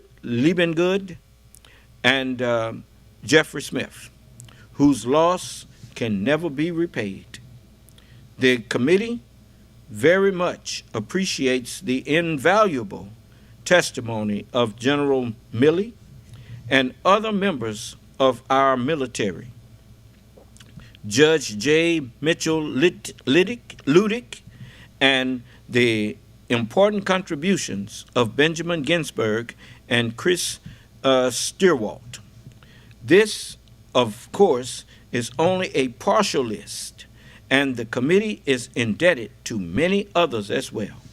The committee believes that White House counsel Pat Cipollone gave a particularly important account of the events of January 6th, as did White House lawyer Eric Hirschman. For multiple months, Cipollone resisted giving any testimony at all, asserting concerns about executive privilege and other issues until after the committee's hearing with Hutchinson. When he did testify, Ciffalone corroborated key elements of testimony given by several White House staff, including Hutchinson. Most importantly, regarding what happened in the White House during the violence of January 6th, but also frankly recognized the limits on what he could say due to privilege. Quote, again, I'm not going to get into either my legal advice on matters, and the other thing I don't want to do is, again, other witnesses have their own recollections of things, unquote. Ciffalone also told the committee that to the extent that other witnesses recall communications attributable to White House counsel that he does not, the communications might have been with his deputy, Pat Philbin, or with Eric Hirschman, who had strong feelings and was particularly animated about certain issues. Yeah, he the one that told that boy he better get a effing lawyer. Huh? He asked him about, you out of your effing mind? Asking me to push this stuff you trying to do here. He said, of course, that is not to say that all witnesses were entirely frank or forthcoming. Other witnesses, including certain witnesses from the Trump White House, displayed a lack of full recollection of certain issues, or were not otherwise as frank or direct as Ciffalone. We cite two examples here, both relating to testimony played during the hearings. Kayleigh McEnany was President Trump's press secretary on January 6th. Her deposition was taken early in the investigation. McEnany seemed to acknowledge that President Trump, one, should have instructed his violent supporters to leave the Capitol earlier than he ultimately did on January 6th. Number two, should have respected the rulings of the courts. And three, was wrong to publicly allege that Dominion voting machines stole the election. But a segment of McEnany's testimony seemed evasive, as if she was testifying from pre-prepared talking points. In multiple instances, McEnany's testimony did not seem nearly as forthright as that of her press office staff, who testified about what McEnany said. For example, McEnany disputed suggestions that President Trump was resistant to condemning the violence and urging the crowd at the Capitol to act peacefully when they crafted his tweet at 2:38 p.m. on January 6th. Yet one of her deputies, Sarah Matthews, told the Select Committee that McEnany informed her otherwise, that McEnany and other advisors in the dining room with President Trump persuaded him to send the tweet, but that, quote, she said that he did not want to put that in and that they went through different phrases of the mention of peace in order to get him to agree to include it, and that it was Ivanka Trump who came up with "stay peaceful," and that he agreed to that phrasing. That he agreed to that phrasing to include in the tweet. But he was initially resistant to mentioning peace of any sort, unquote. When the Select Committee asked, quote, did Ms. McEnany describe in any way how resistant the president was to including something about being peaceful? Matthews answered, quote, just that he didn't want to include it, but they got him to agree on the phrasing, stay peaceful. The committee invites the public to compare McEnany's testimony with the testimony of Pat Ciffalone, Sarah Matthews, Judd Deary, and others. In other words, you can see that McEnany sit up there and lied. Ivanka Trump is another example. Among other things, Ivanka Trump acknowledged to the committee that, one, she agreed with Attorney General Barr's statements that there was no evidence of sufficient fraud to overturn the election. Number two, the president and others are bound by the rulings of the courts and the rule of law. And three, President Trump pressured Vice President Pence on the morning of January 6th regarding his authorities at the joint session of Congress that day to count electoral votes.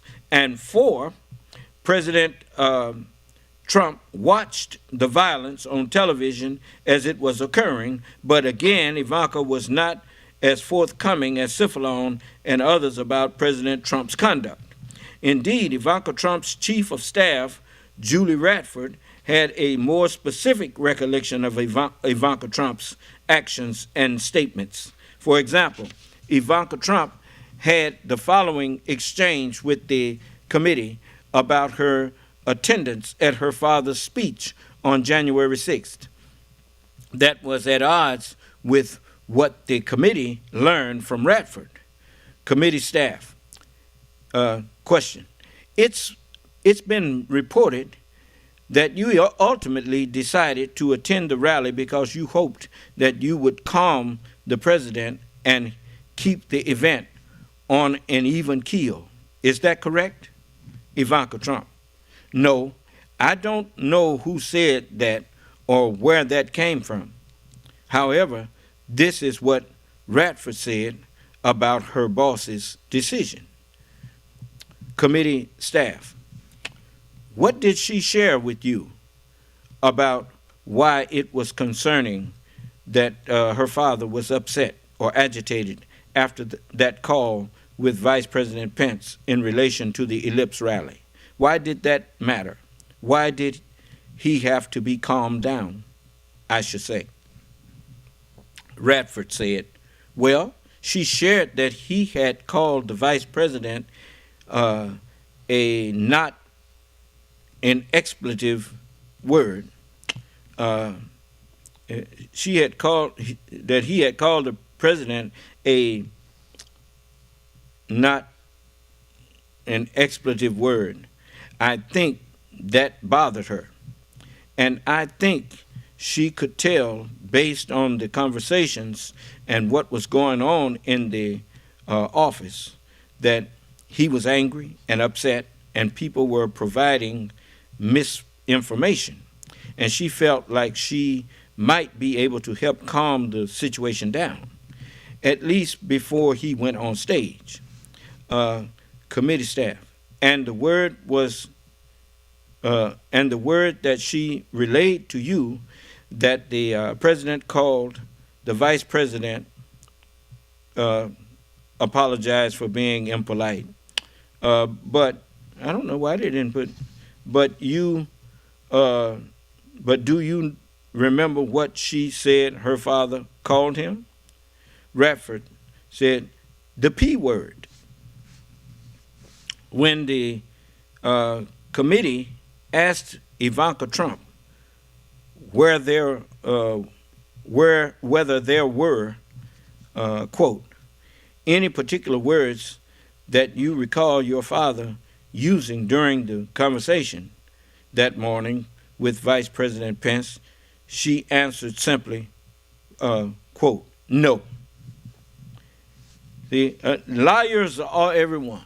Every one of them liars, them Trumps.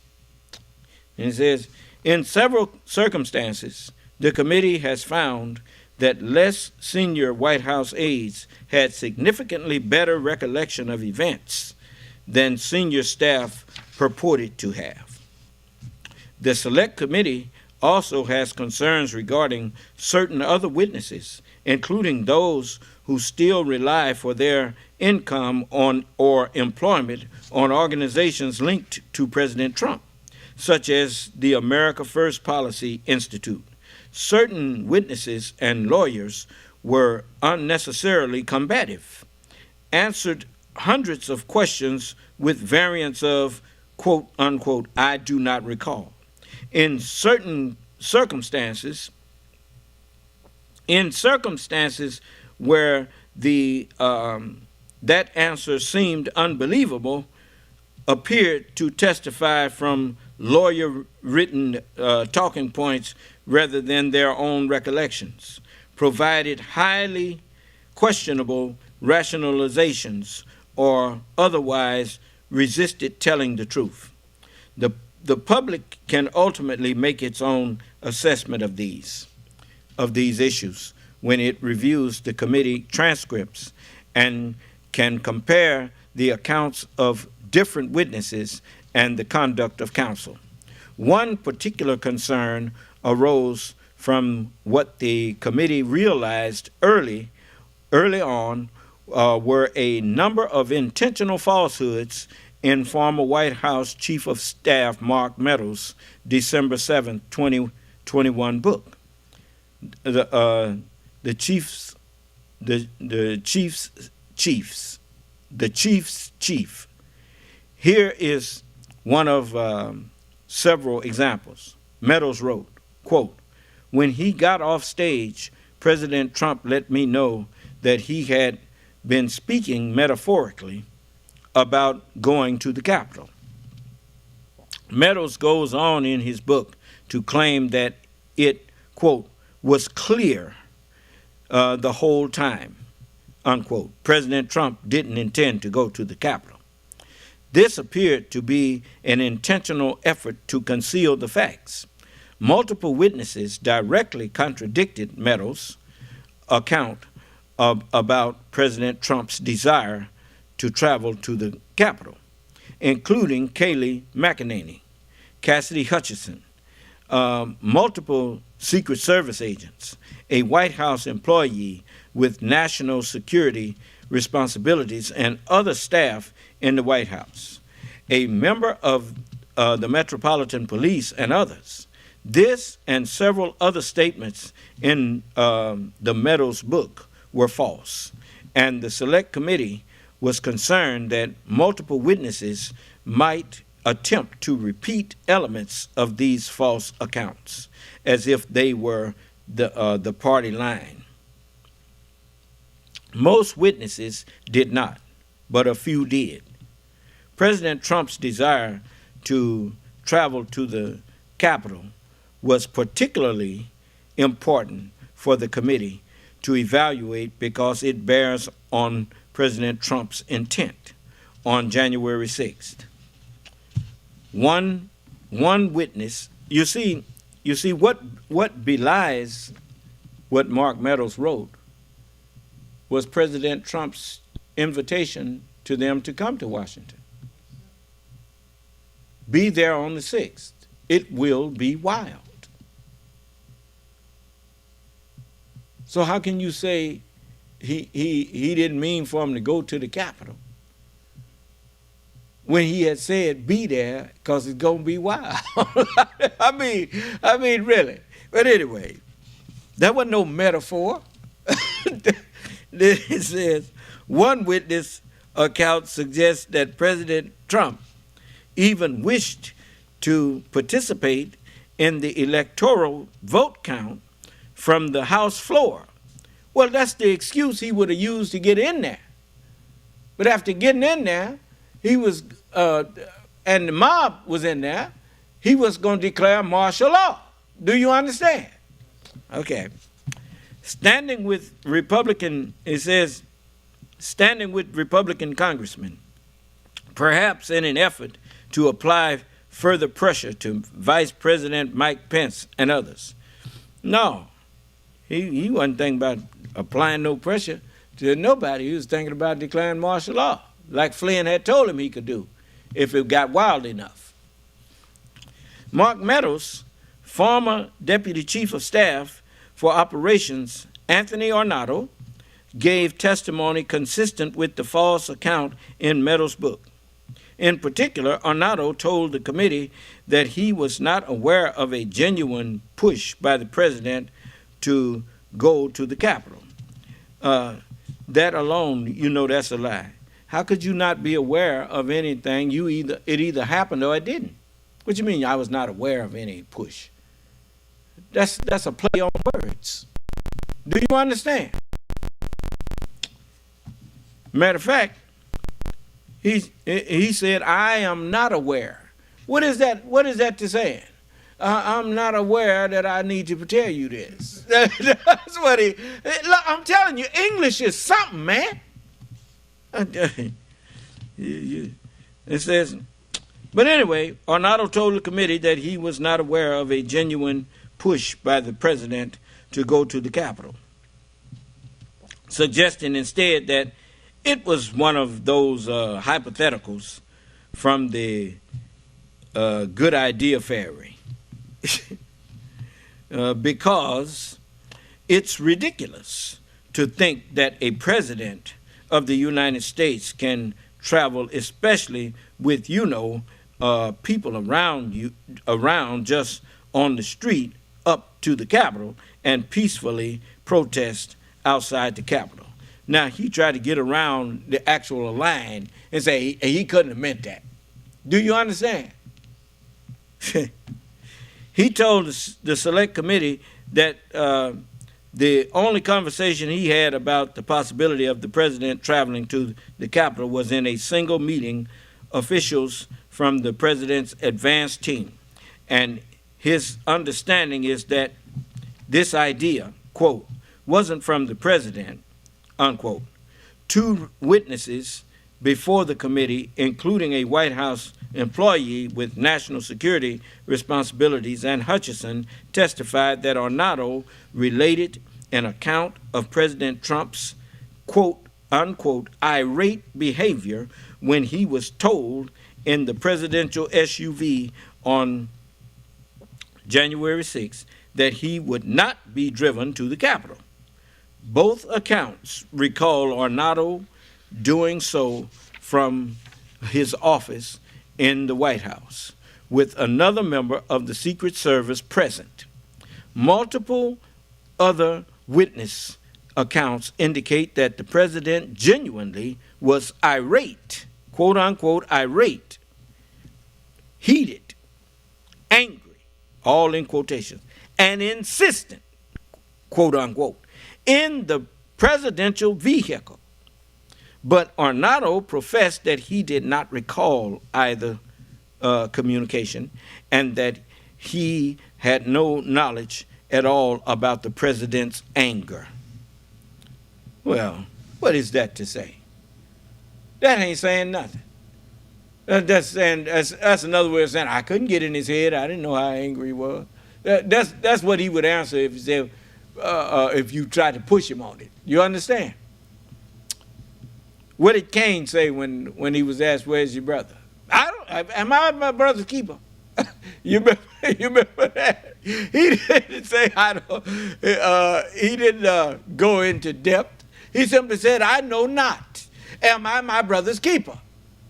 Huh? Yeah, lying. Likewise, despite a significance and increasing volume of intelligence information in the days before January 6th, showing that violence at the Capitol was indeed possible or likely, and despite other intelligence and law enforcement agencies' similar conclusions, Arnado claimed never to have reviewed or had any knowledge of that specific information. He testified that he was only aware of warnings that opposing groups might, quote, unquote, clash on the Washington Monument, and that is what he, quote, would have briefed to Chief of Staff Meadows, unquote. The committee has significant concerns about the credibility of this testimony, including because It was Ornato's responsibility to be aware of this information and convey it to decision makers. The committee will release Ornato's November transcript so the public can review his testimony on these topics. Summary: creation of the Select Committee purposes. In the week after January 6th, House Republican leader Kevin McCarthy initially supported legislation to create a bipartisan commission to investigate the January 6th attack on the United States Capitol, stating that the president bears responsibility for Wednesday's attack on Congress by mob rioters, quote unquote, and calling for creation of a, quote unquote, fact-finding commission. Leader McCarthy repeated his support for a bipartisan commission during a press conference on January 21st. Quote, "The only way you will be able to answer these questions is through a bipartisan commission." These was McCarthy's words. On February 15th, House Speaker Nancy Pelosi announced in a letter to the House Democratic Caucus her intent to establish the type of independent commission McCarthy had supported to, quote, investigate and report on the facts and causes relating to the January 6, 2021 domestic terrorist attack upon the United States Capitol complex, unquote. A few days thereafter, Leader McCarthy provided the Speaker a wish list that mirrored, quote, suggestions from the co-chairs of the 9/11 Commission, unquote, that he and House Republicans hoped would be included in the House's legislation to establish the commission. In particular, Leader McCarthy requested an equal ratio of Democratic and Republican nominations, equal subpoena power for the Democratic chair and Republican vice chair of the commission, and the exclusion of predetermined findings or outcomes that the commission itself would produce. Closing his letter, Leader McCarthy quoted the 9/11 Commission, 9/11 Commission, co-chairs writing that a, quote, bipartisan independent investigation will earn credibility with the American public. He again repeated his confidence in achieving that goal. In April 2021, Speaker Pelosi agreed to make the number of Republican and Democratic members of the commission equal and to provide both parties with an equal say in subpoenas, as McCarthy had requested. In May 2021, House Homeland Security Committee Chairman Benny G. Thompson began to negotiate more of the details for the commission with his Republican counterpart, Ranking Member John Katko.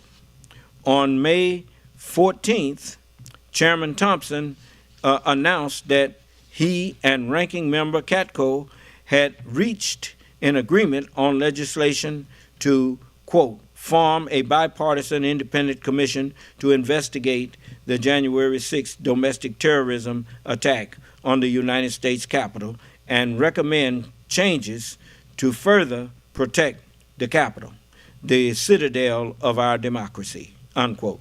On May 18th, the day before the House's consideration of the Thompson-Katko agreement, Leader McCarthy released a statement in opposition to the legislation. Speaker Pelosi responded to that statement saying, quote, Leader McCarthy won't take yes for an answer, unquote. The Speaker referred to Leader McCarthy's February 22nd letter where, quote, he made 3 requests to be addressed in Democrats' discussion draft, unquote. She noted that, quote, every single one was granted by Democrats, yet he still says no, unquote. In the days that followed, Republican ranking member Katko defended the bipartisan nature of the bill to create the commission. In these words, as I have called for since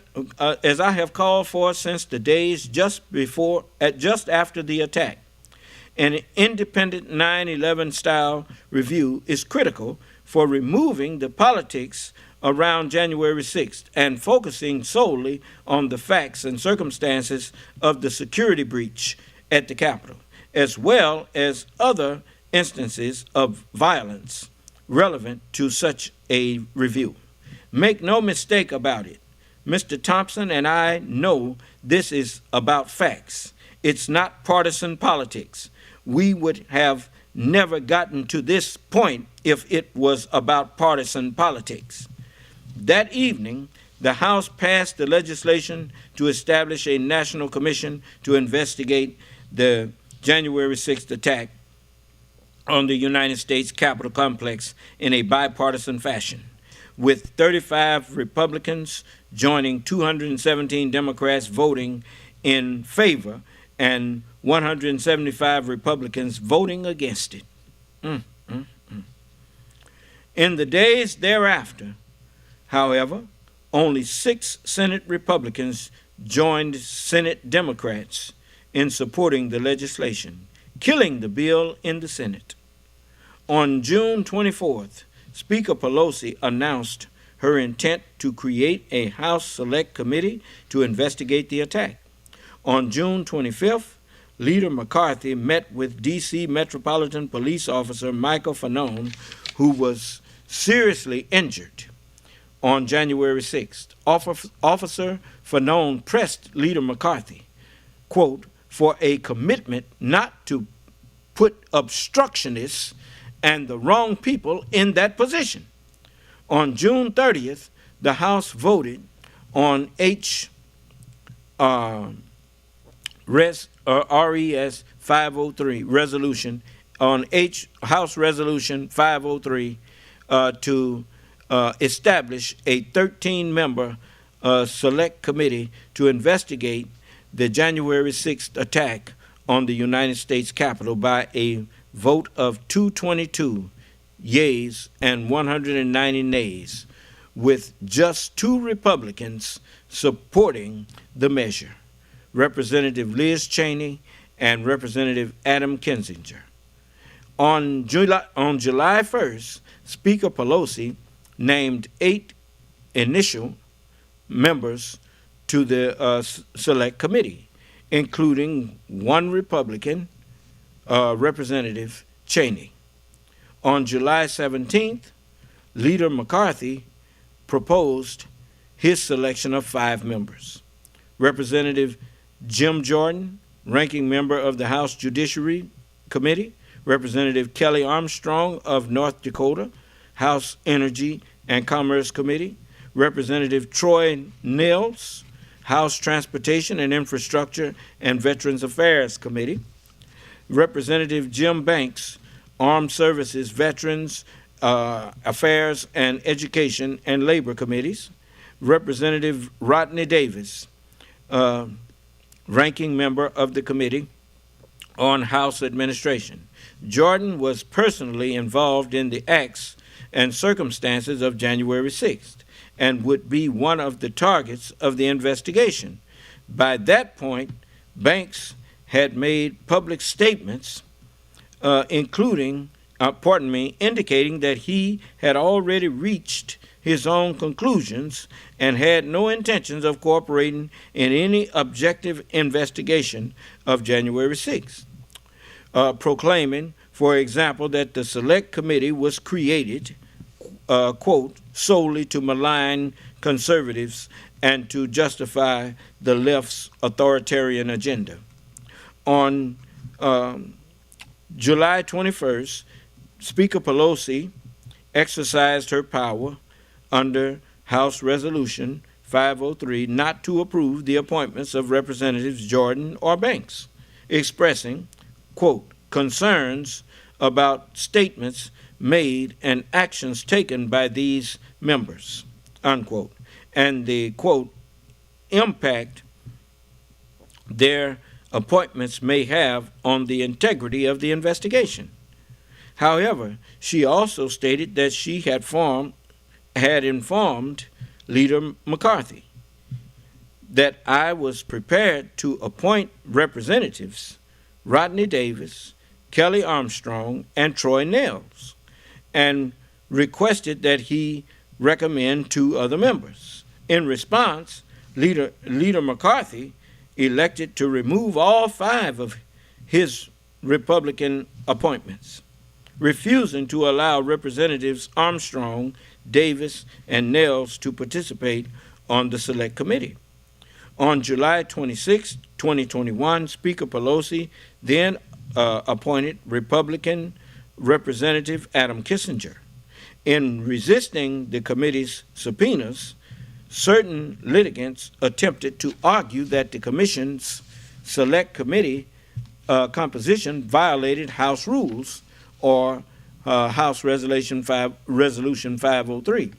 But those arguments failed in court. Select Committee witnesses were almost entirely Republican.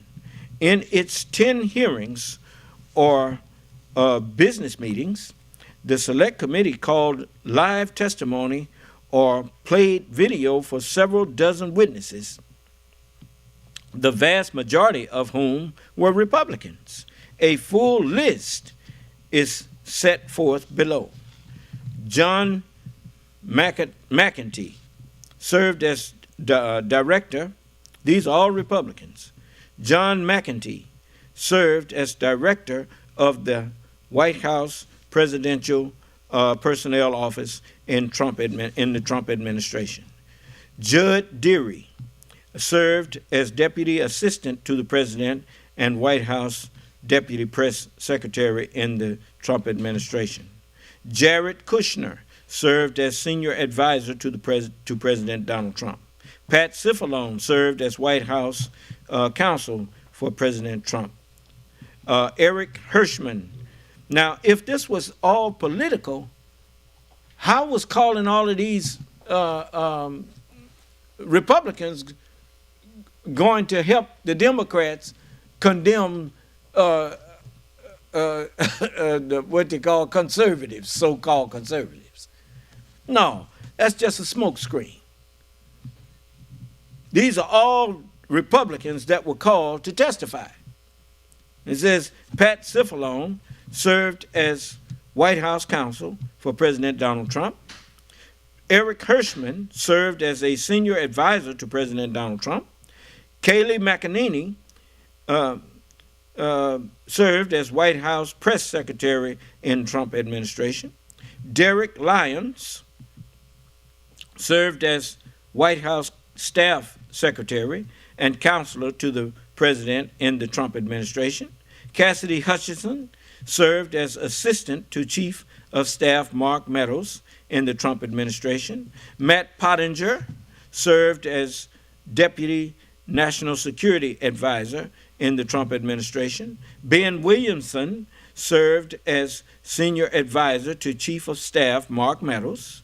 Sarah Matthews served as Deputy Press Secretary in the Trump administration. William Barr served as Attorney General in the Trump administration. Mike Pompeo served as Director of the Central Intelligence Agency and Secretary of State in the Trump administration. Ivanka Trump served as Senior Advisor and Director of the Office of Economic Initiatives and Entrepreneurships in the Trump administration.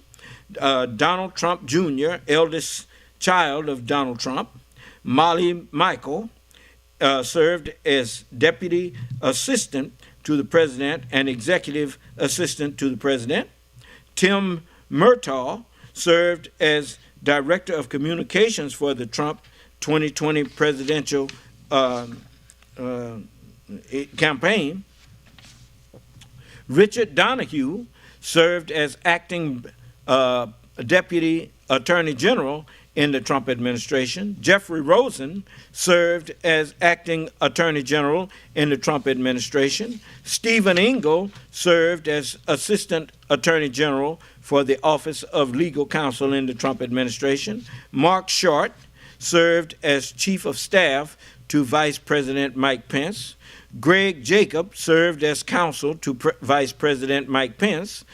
Keith Kellogg served as National Security Advisor to Vice President Mike Pence. Chris Hodgson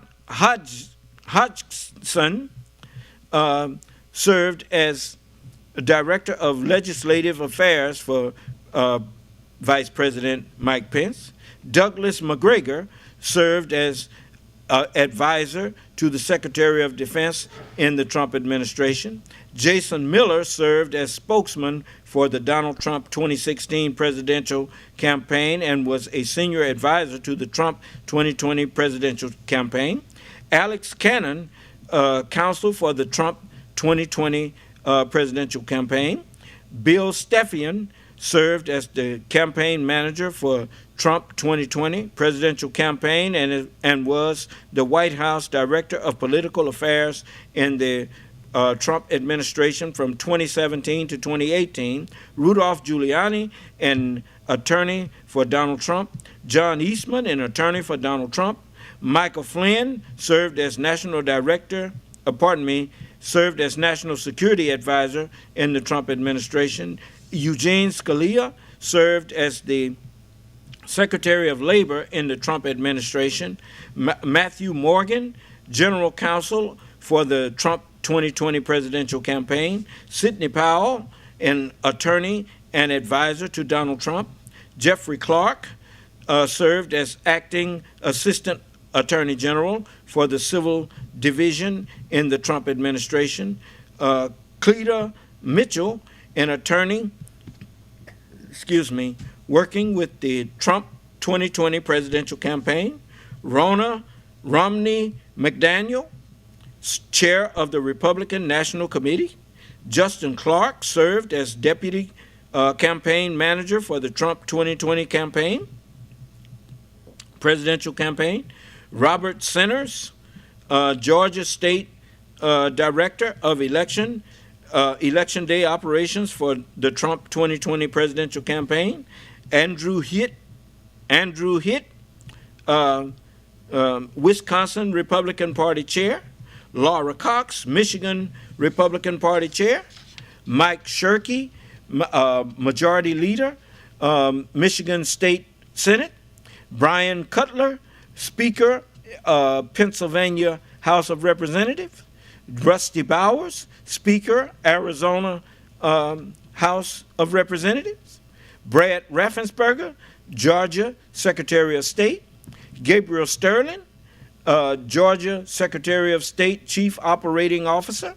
B.J. Pack served as United States Attorney for the Northern District of Georgia in the Trump administration.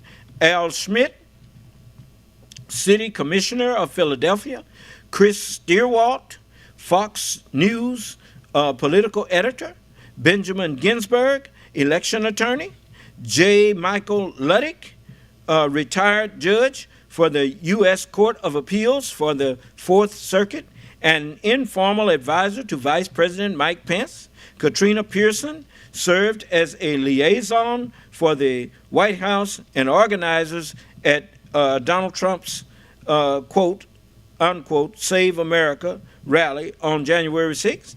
Nicholas Luna served as personal aide to President Trump. Stephen Miller served as senior advisor to President Trump.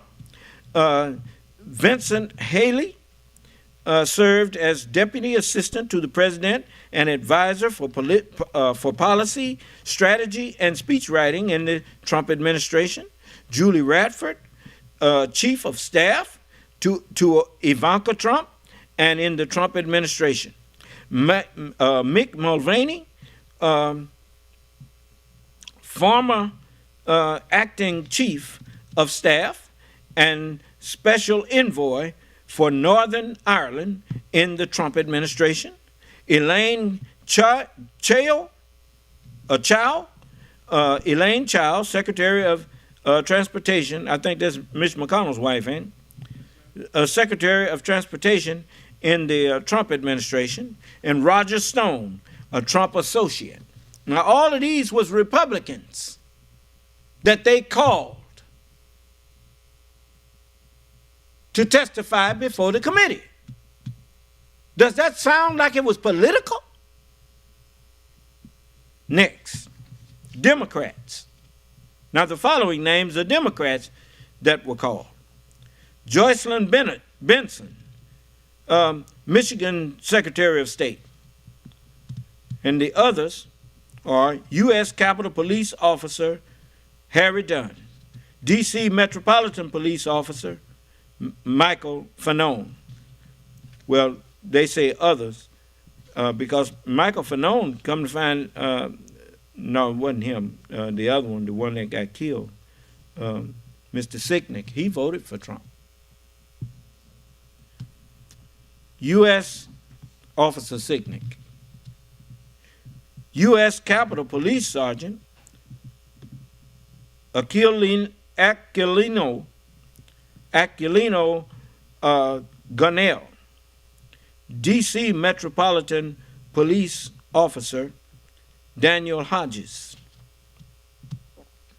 So these ain't Democrats. They don't say whether they're Democrats or Republicans. They just say other.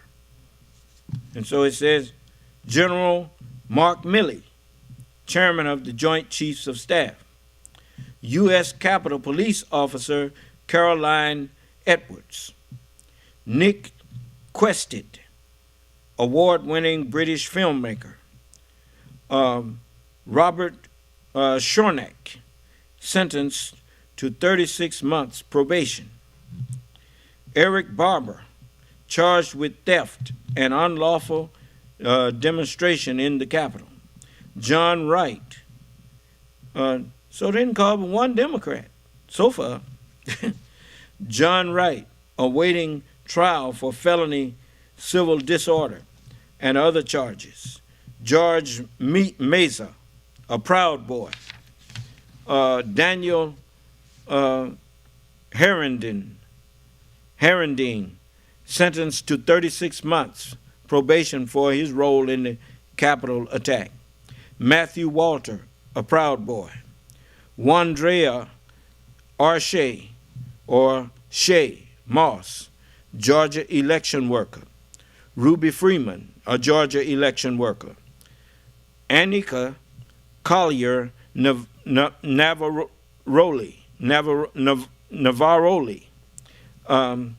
former Twitter employee. White House security official.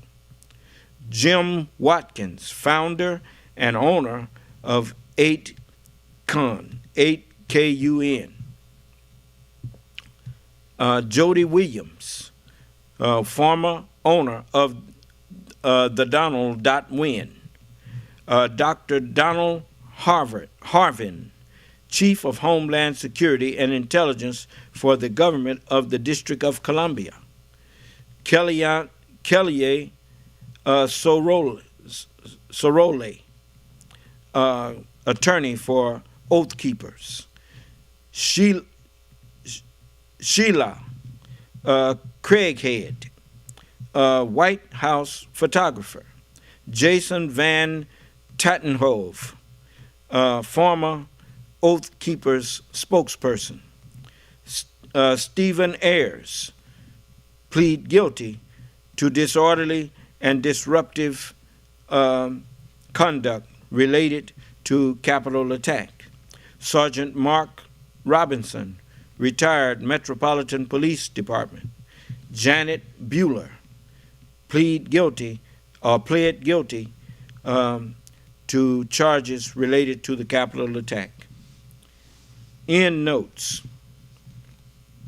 A few weeks later, Rhodes and his associates, Kelly Meggs, were found guilty of seditious conspiracy, and other Oath Keepers were found guilty on numerous charges for obstructing the electoral count. Trial transcript at 10-502- through 508. United States versus Rhodes, ETAL number 122-CR-15, DDC November 29th, 2022. Alan Fewer and Zach Montague, quote, Oath Keepers leader, convicted of sedition in landmark January 6 case. New York Times, November 29, 2022. Available at http www.nytimes.com. 2022, 11/29, U.S. Politics. Oath Keepers Trial Verdict, January 6, HTML. Trial transcript at 5698-5759, United States versus Rhodes, ETL number 122-CR-15, DDC October 31st, 2022. Trial transcript at 5775, United States versus Rhodes. It's just telling you where you can go and read up on these things. So we'll just move on. You can read that for yourself. Let's see here. We're going to cut to the chase over here. But this is all telling you where to find these. You can go online and find all this, right? Okay. They got a lot of it. It's telling you where you can go and read the transcripts of people's testimonies and all of that. No wonder this book's so thick. So we're going to cut over to another chapter now. Let's see. It's going to get us through pretty quick. Let's see. Okay. We're going to go to chapter 2. Just a moment. I'll tell you in a minute. I got to find it first. Okay. Oh, let's say chapter 1, the big lie. So this was the executive summary that I was just reading. So now I'm at chapter 1. Page 195.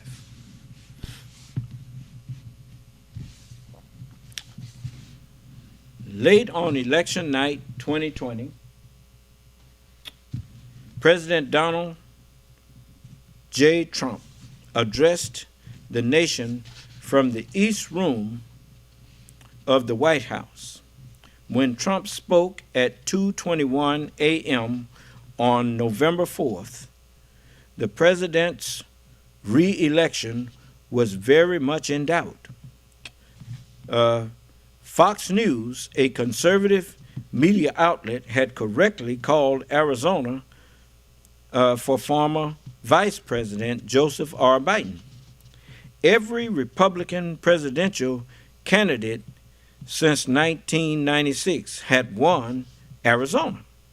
If the president lost the state, and in the days ahead it became clear that he had, then his campaign was in trouble. But as the votes continued to be counted, President Trump's apparent early lead in other key states he needed to win, steadily shrank. Soon, he would not be in the lead at all.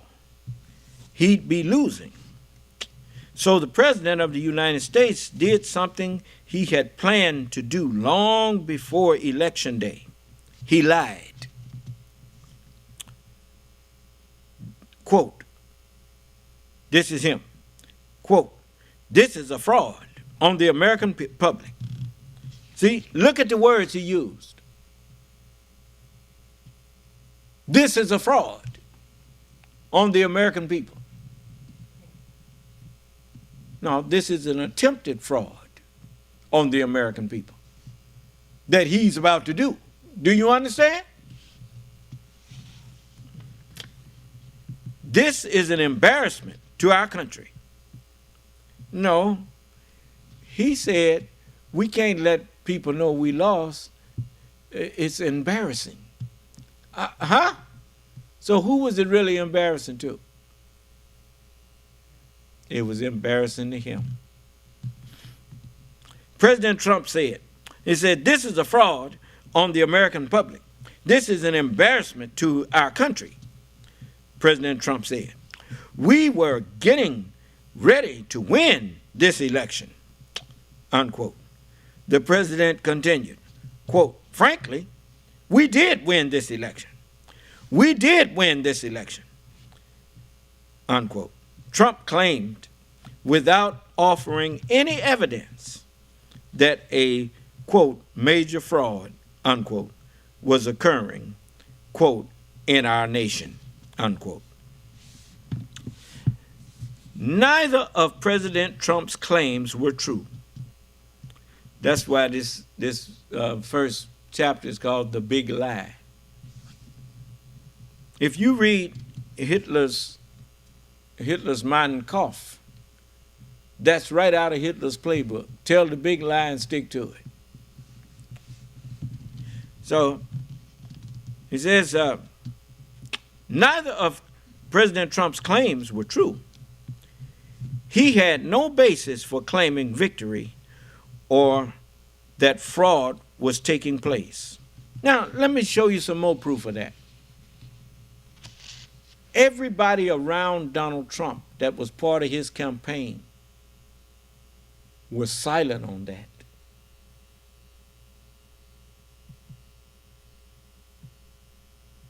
Why was he the only one claiming it was fraud?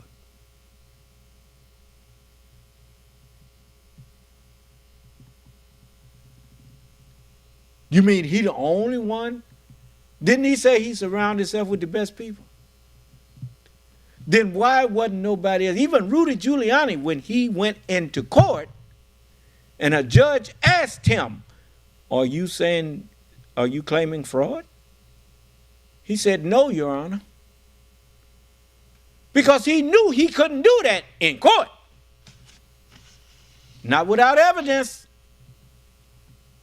Huh? Okay.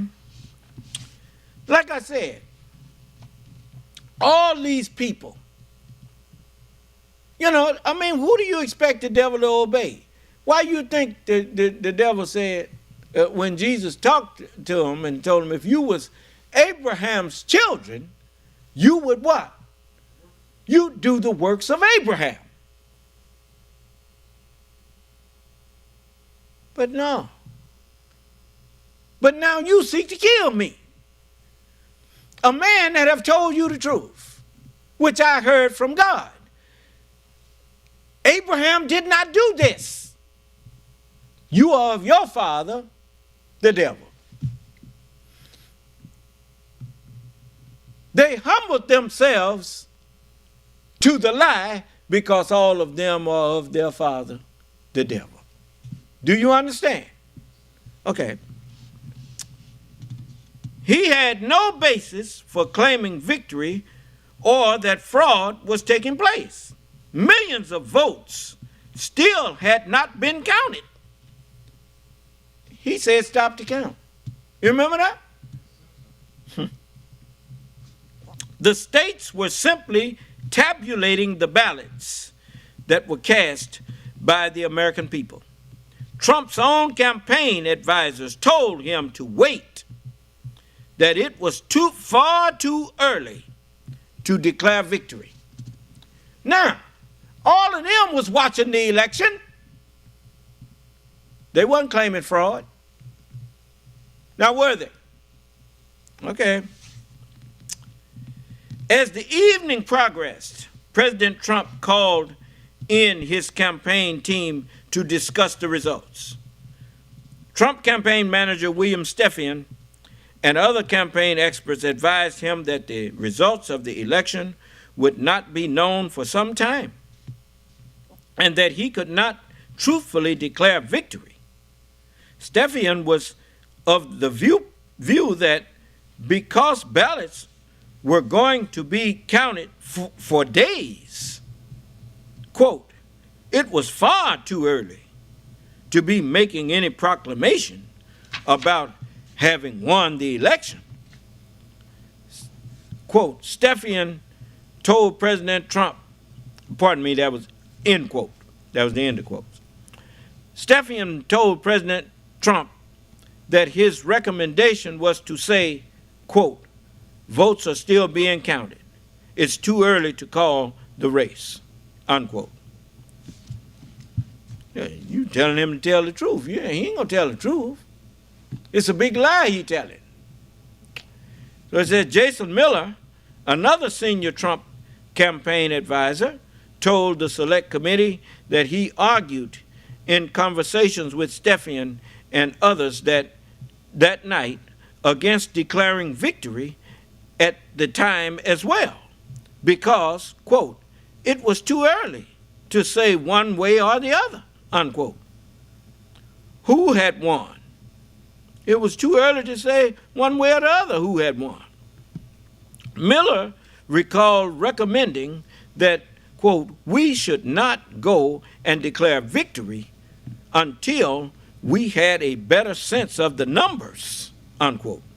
According to testimony received by the committee, the only advisor present who supported President Trump's inclination to declare victory was Rudy Giuliani, who, according to Miller, was definitely, quote, definitely intoxicated. Huh? Rudy Giuliani was drunk that evening. It says President Trump's decision to declare victory falsely on election night and unlawfully to call for the vote counting to stop was not a spontaneous decision. It was premeditated. That if it appears, the premeditation was, his game plan was, once we get in the lead, if it looks like we're going to lose it, we're going to declare victory and stop the count. Do you understand? Yeah. The committee has assembled a range of evidence of President Trump's pre-planning for a false declaration of victory. This includes multiple written communications on October 31st and November 3rd, 2020, to the White House by Judicial Watch President Tom Fitton. This evidence demonstrates that Fitton was in direct contact with President Trump and understood that he would falsely declare victory on election night and call for the vote counting to stop. The evidence also includes an audio recording of President Trump's advisor, Steve Bannon, who said this on October 31st, 2020, to a group of his associates from China. And they quoting Bannon now. And what Trump's going to do is just declare victory, right? He's going to declare victory. But that doesn't mean he's the winner. He's just going to say he's a winner. The Democrats, more of our people vote early that count. There's a vote in mail. And so they're going to have a natural disadvantage. And Trump's going to take advantage of it. That's our strategy. He's going to declare himself a winner.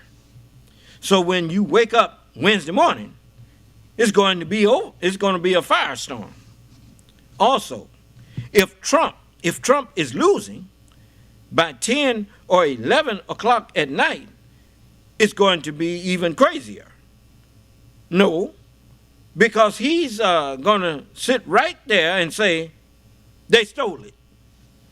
I'm directing the Attorney General to shut down all ballot places in all 50 states.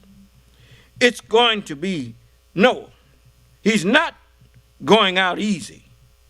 If Trump if Biden's winning, Trump is going to go.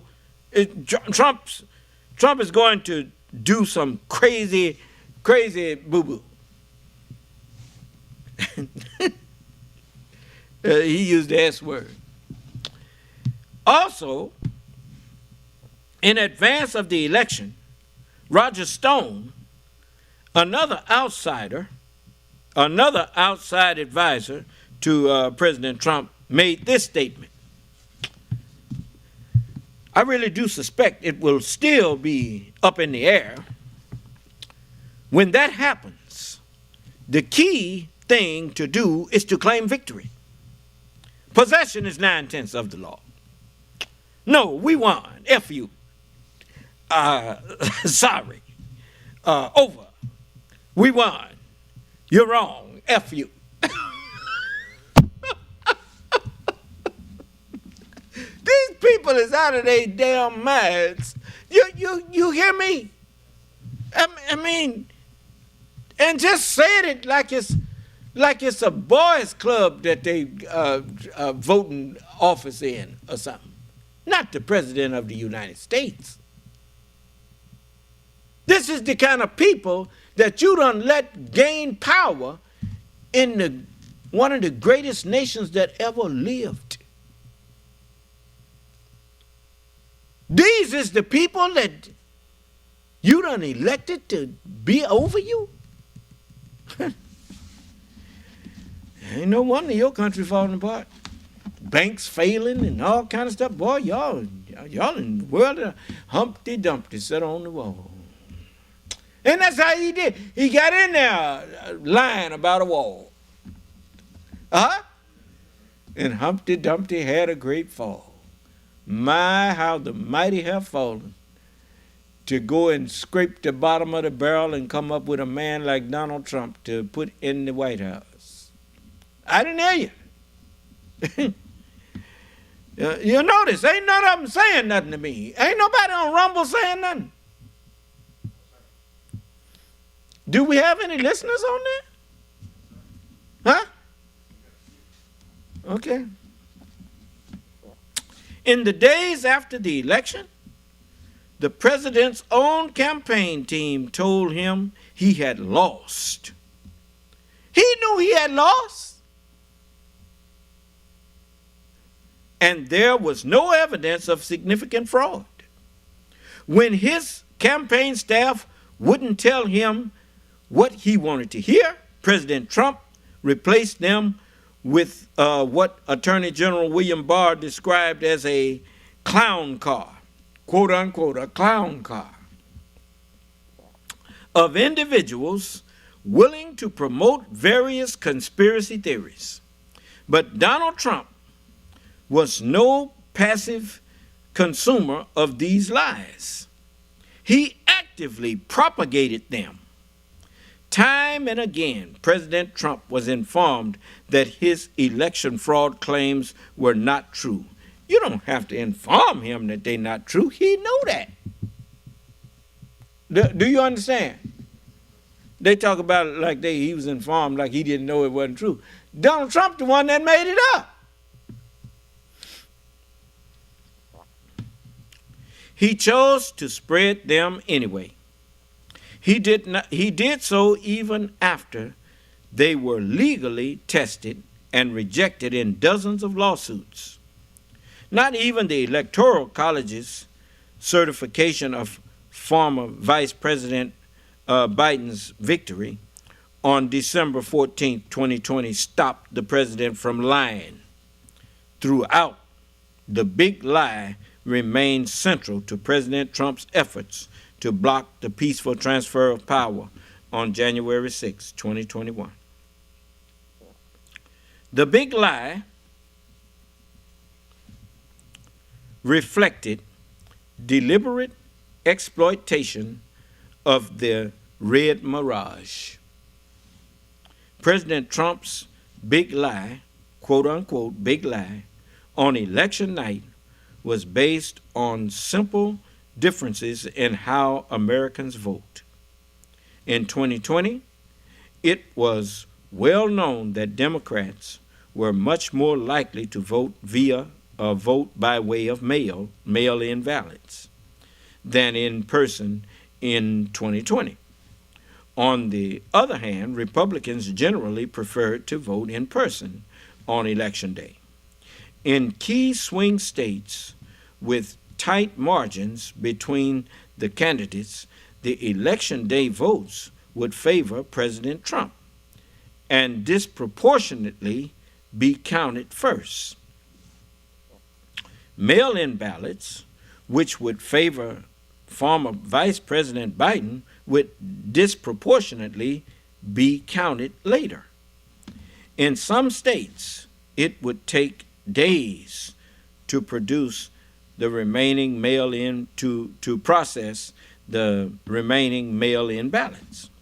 The timing of how votes are counted created the potential for what is known as a quote-unquote red mirage, or an illusion of a Republican or red victory in the early stages of vote counting.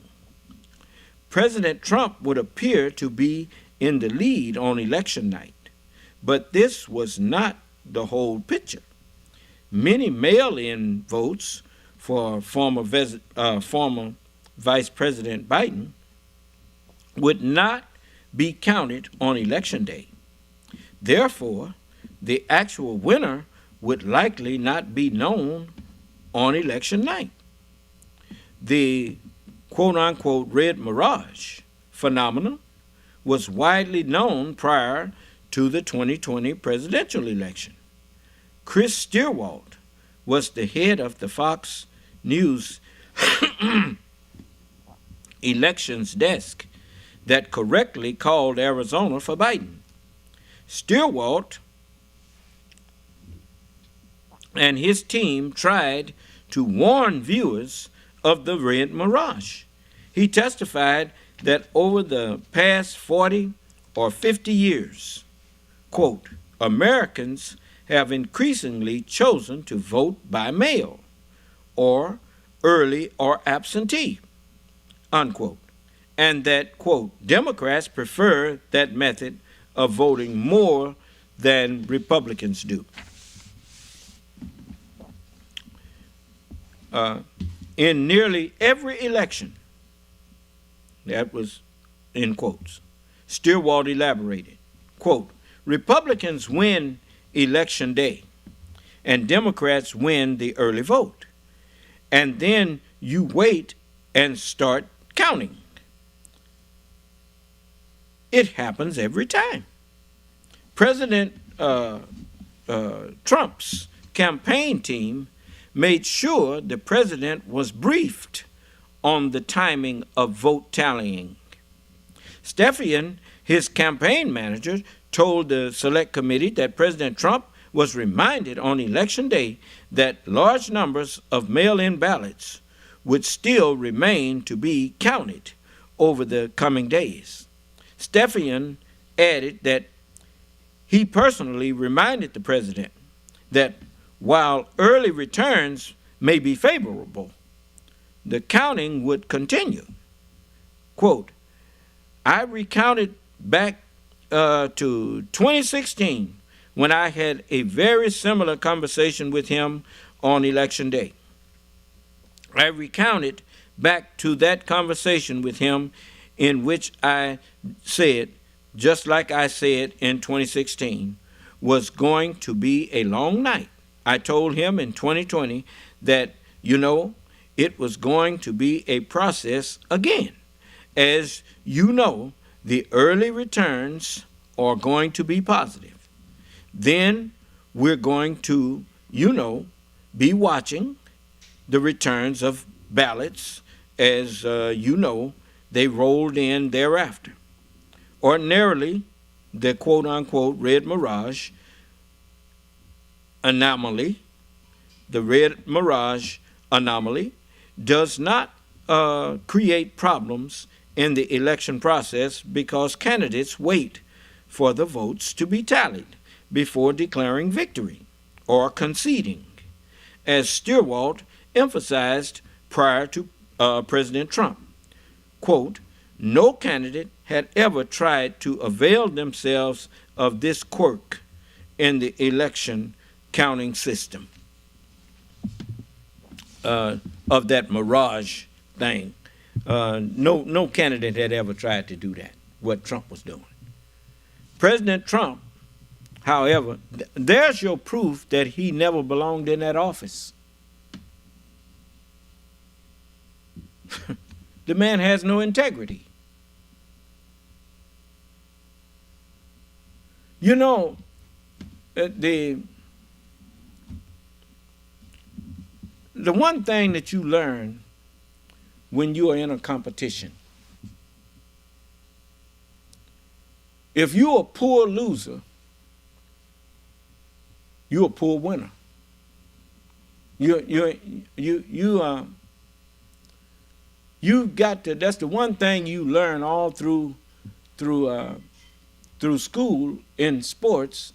That look, if you played hard and lost, then the team that you played against, they were just better than you at that time. Huh? Shake hands with them and say, I'll see you next year. Huh? If you was back there like we used to get behind the gym or someplace shooting dice, you know, or pitching pennies, lagging for money or whatnot, if you won, you know, it was good. But if you lost, don't start a fight. Take your loss and go on. Before you lose your money and get your behind brought to you too. Do you understand? You know, so you know, because you know, if we back here gambling with each other, then you should know that I ain't scared of you. Otherwise, we wouldn't have to be gambling for you to get my money. You could have just took it. But do you understand? Now, if you lose, the best thing you can do is, I'll see you tomorrow, man. We'll try it again tomorrow. But don't come up to me like you go take it back. No, you ain't. So, this is the kind of stuff that these people, boy, this is something. Where did I leave off, man?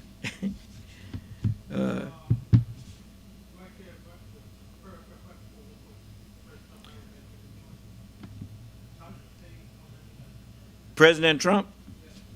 President Trump, however, made a different choice in an extraordinary breach of the American democratic process. He decided to attempt to exploit I said the word attempt in there.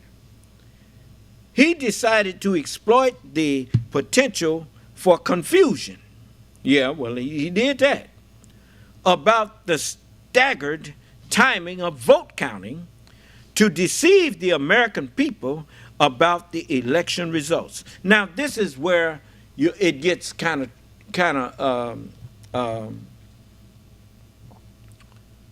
sticky. These people have seen elections before. They know that the night of the election, you don't know who's going to be president, generally. Huh? It takes a while. They know about mail-in ballots. They know about all of that. I told you, they followed him in the big lie because they took his lead of how to try to get your way even though you lost. Do you understand? Yeah. Mm-hmm. So, it's just like in New York. They as good as told these people as Trump done invited there when he get arrested, if and when he gets arrested. The New York people done told him, you come on up here if you want to. That's sad. Like the lady was on there today telling me, hey, ain't nobody scared of you. You come on up here. You see, they ready for him now. Do you understand? Yeah. So, matter of fact, I think I got that clip there. I'm going to let you see some of this.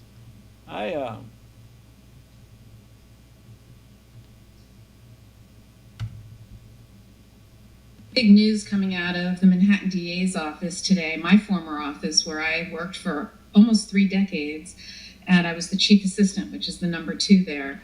Big news, Donald Trump is expected to be indicted today, Monday, or Wednesday of this week. This is finally happening, everybody. Donald Trump is going to be the first former president to be indicted criminally.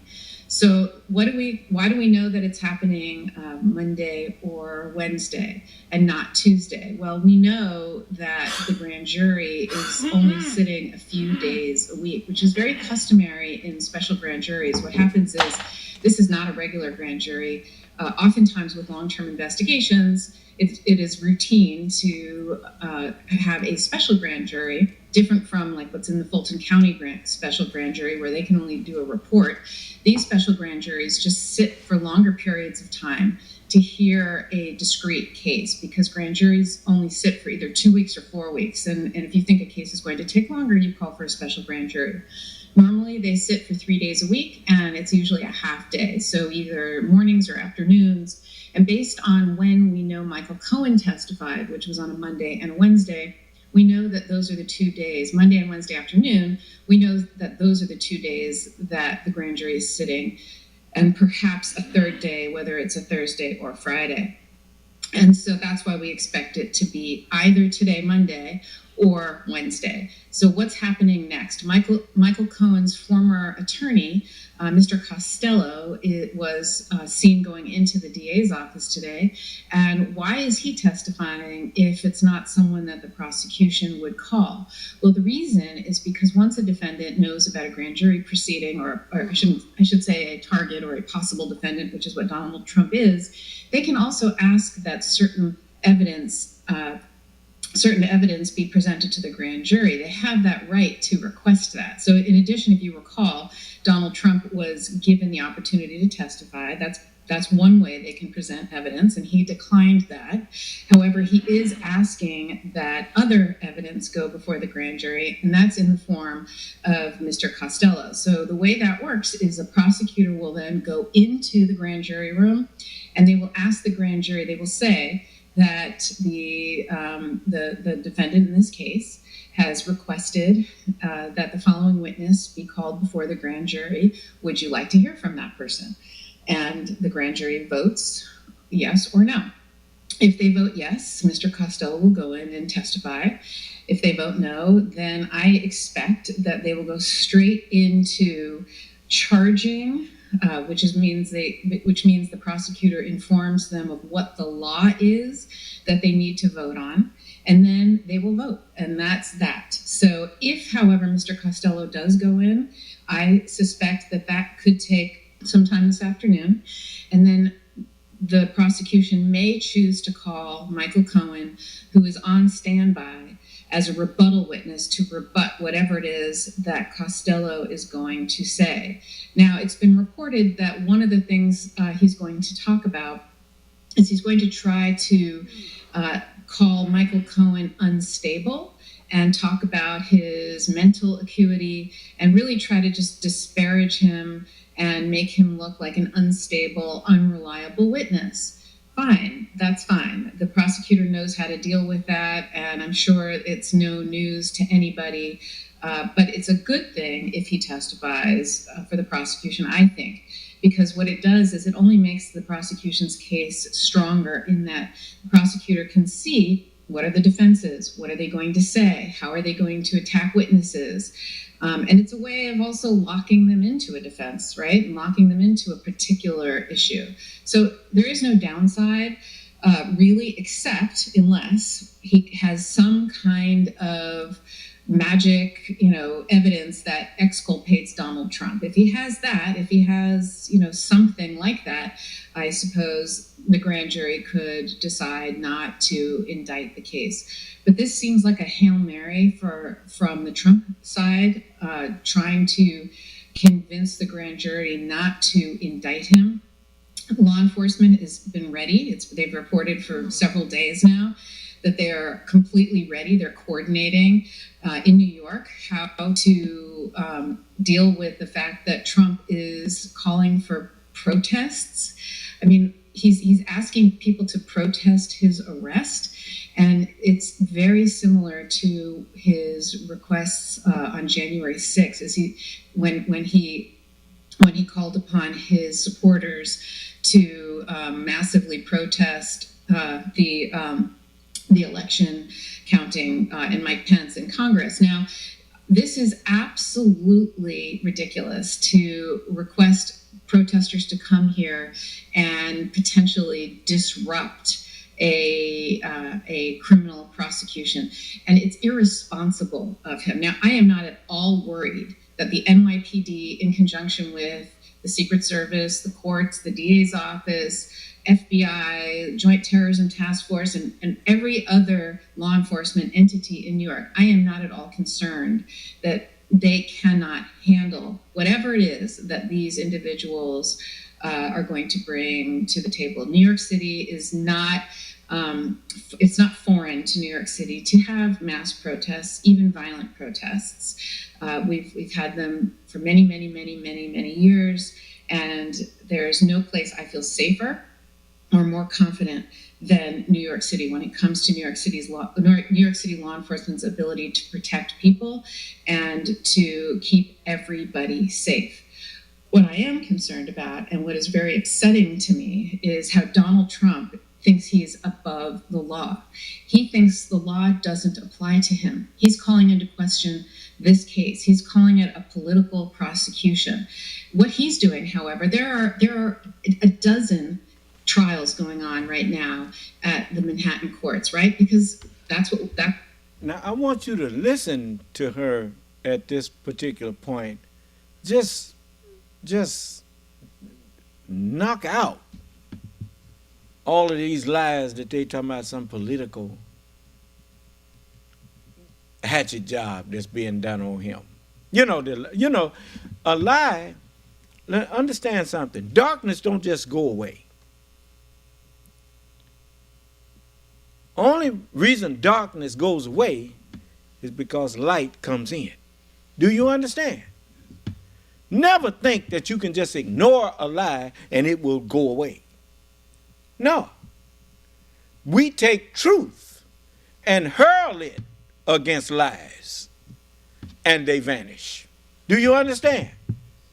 Okay. Now, watch what she says about Mr. Biggs had refused to prosecute Donald Trump when the other DA had left the office and whatnot, and told him that the case was ready to be prosecuted.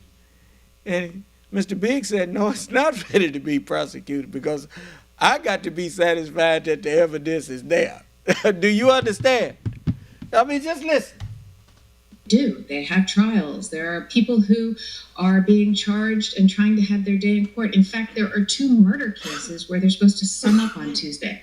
How are the jurors going to get to court? How are the jurors going to get through all of his supporters? He is trying to disrupt the criminal justice system because he doesn't think the rule of law applies to him. He thinks this is a nothing case, that it's politically motivated.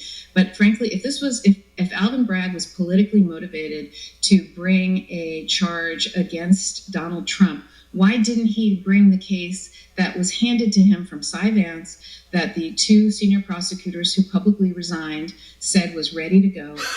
They thought it was wrapped in a bow and ready to go. And in fact, when they left, one of them wrote a book and is throwing a very public temper tantrum about the fact that his judgment wasn't trusted and taken into consideration when Alvin Bragg said he wanted more evidence. Well, frankly, if this was a political prosecution or political persecution, the way they're trying to say with George Soros, et cetera, then Alvin Bragg would have brought that case. But that is not the case.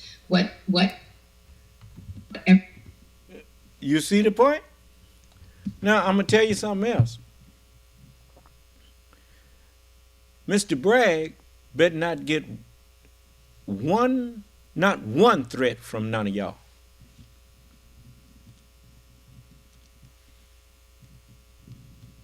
Whoever threatens him is going to be treated like you did it to me. Don't be afraid of these people. Stand up to them.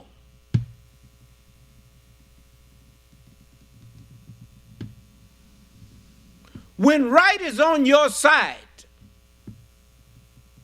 make no mistake, God is on your side.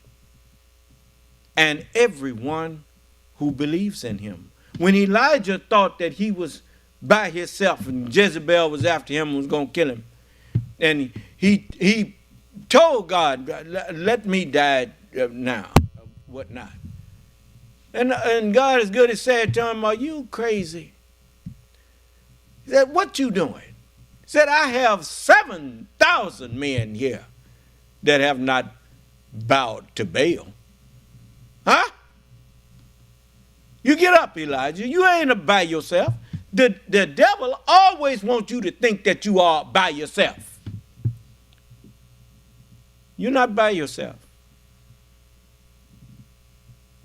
I remember this song said, I've seen the lightning flash and I've heard the thunder roll. Felt the breakers dashing, trying to conquer my soul. But I heard the voice of my Savior. I heard the truth from my Savior. And the truth is my Savior, bidding me to still fight on. Because he promised never to leave me. Never to leave me alone. I love that song.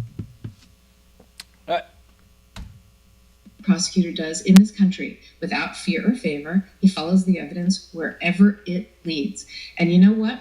You look around this country and you will see our prisons and jails and courthouses filled with people of color who are being charged with much lesser crimes than this one, for misdemeanors and felonies that are much lesser crimes than this one. But you know what? The law applies to people of privilege as well, like Donald Trump. And he cannot get away with doing this just because he was president. By not prosecuting him for this, you would be treating him differently than everybody else. So it's the opposite. But this is huge news. He is going to be indicted, or I should say, the grand jury is going to vote, and hopefully they'll vote an indictment because, as far as I can tell, Alvin Bragg believes that he can prove this case beyond a reasonable doubt, and nobody is above the law, even him, and nobody should be intimidated to bring a case because the bully. Always remember this. A prosecutor does not take you before a grand jury if they don't think they got the evidence to charge you. Do you understand? And generally, when a prosecutor goes before a grand jury and says we need to charge this person, they get what they ask for.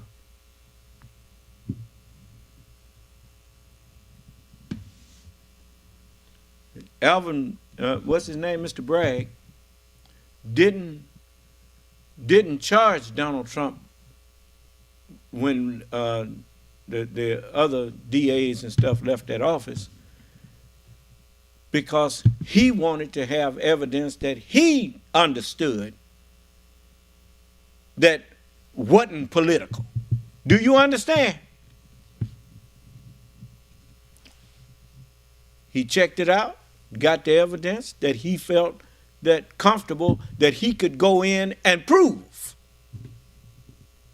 that this man had violated the law. And as president of the United States, he should have known better. You know, there's an old saying, to whom much is given, much is required. Huh? When you are given great authority, this man had authority over the armed forces of the United States. He was the commander-in-chief of the armed forces of the United States. Certainly he's held to a higher standard. of discipline and of being a law-abiding citizen. The world court just found Vladimir Putin guilty of crimes against humanity.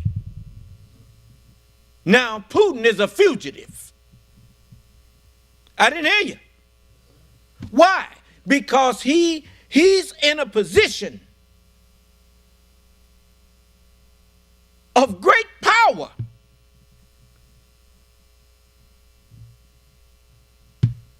And he does not act in accord with the integrity of the position of power that he wields. He's a tyrant.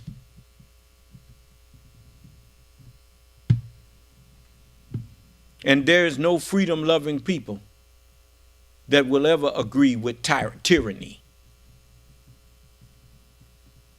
That's how you know that man down there in Florida talking about he's the governor now, he wants to be president. Now you know he ain't fit for being president.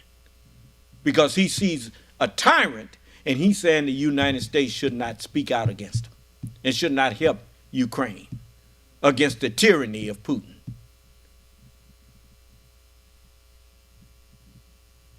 And you know it's only so long that you, the Russian people, are going to get away with claiming ignorance. Because your soldiers are over there. And they're your sons and daughters. And they see what the real story is. And don't tell me they ain't telling you what's really going on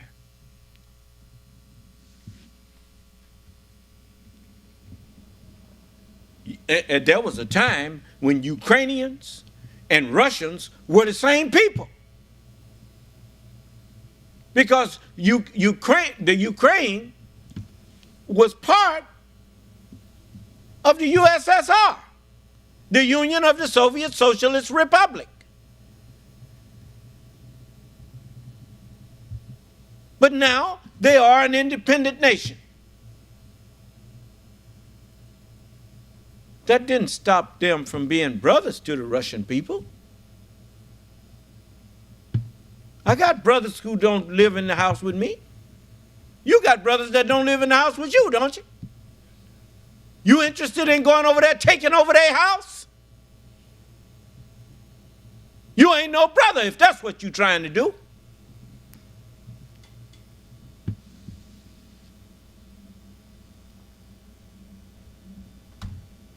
Trump is trying to intimidate the prosecutors from doing their job. And, you know, prosecutors, and I myself, when I used to prosecute violent gangs, sometimes... One mistake that she just made that's understandable. No, Trump ain't trying to intimidate them. He's trying to get people to intimidate them. See, Trump is a coward. You understand? He's like a barking dog. That dog that barks the most is the one who is least likely to bite. You hear me? You ever watch them police dogs? They don't do no lot of barking. That dog ain't doing no much of barking, brother. You know, he waiting till he need to go do something. Do you understand? You know. But Donald Trump, that's all he is, a barking dog.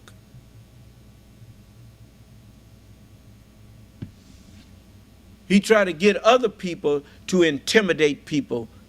But you remember he used to use Michael Cohen to intimidate people. When somebody confront him, he said, you have to ask Michael. Ask my lawyer. Or whatever. And no, I don't know nothing about that. Huh? When he's the one that told the man to do it. But if you ask Well, why is Michael Cohen doing such and such? I don't know. You need to ask Michael. Throw him under the bus. I didn't hear you. That's what they call it, ain't it? Throw him under the bus. How come he didn't say he did it because I told him to? He's my lawyer. All lawyers are the representatives of the people that they represent. He can't do something without Donald Trump's permission. But they think we crazy. You know, you just tell us anything. But anyway, but she got his number. That happened, and sometimes they would intimidate witnesses. They would intimidate prosecutors, and you have to still put your head down and do your job. You do not ever make a decision based on threats, based on fear, or based on politics. And that's exactly what's happening here. And Donald Trump doesn't like it, which is why he is pulling out all the stops. And you know, last week he said, I'm going to be arrested on Tuesday. Well, nobody said he was going to be arrested on Tuesday. That was just his way of both inciting violence and trying to bait the prosecutors into telling him what is going on and when, because he doesn't like not being in control. So he does it again, and he continues to just say things that aren't true. And this is going to come to an end very, very soon, and come to a head very soon, as soon as the grand jury votes and decides whether or not to charge the former president with a crime. Now, just to be clear and to remind everyone, what the grand jury does is secret, and any indictment of the former president, will be sealed, because this is an indictment before there is an arrest. And so the law in New York keeps that information secret until he is brought before a court, where will be told to him, and he'll be arraigned, and he'll asked to enter a plea, which I'm sure he'll say not guilty. And at that point, that's when the indictment is unsealed, unless, of course, the indictment is, or the fact of the indictment is leaked. And the one person I would expect that you would get this information from first is the former president, because Mr. Trump likes to call himself a victim and get the information out there first to try to win in the court of public opinion, rather than speaking in court, which is where prosecutors. And you notice Donald Trump is not a victim, he is a victimizer. Do you understand? You know, anyone who would get in the way of his crookedness, if he can, he will victimize them. Do you understand? You know, that's why a coward cannot represent the truth. That's what the messenger meant when he said Allah never enlisted a coward to represent him. No, you have to fear less. You have to be fearless. Do you understand? So, all praise is due to Allah. And if Allah is with you, he makes you fear less coming from others than you fear coming from him. Do you understand? I mean, you always choose to fear the enemies of Allah less than you fear Allah. Because Allah can do for you what you can't do to yourself, and he can do to them what they can't do against you. Do you understand? That's right. So don't worry about them. Worry about pleasing Allah, and let Allah worry about who's displeased with you. Okay? All right. So I'm going to put a pin in it right there.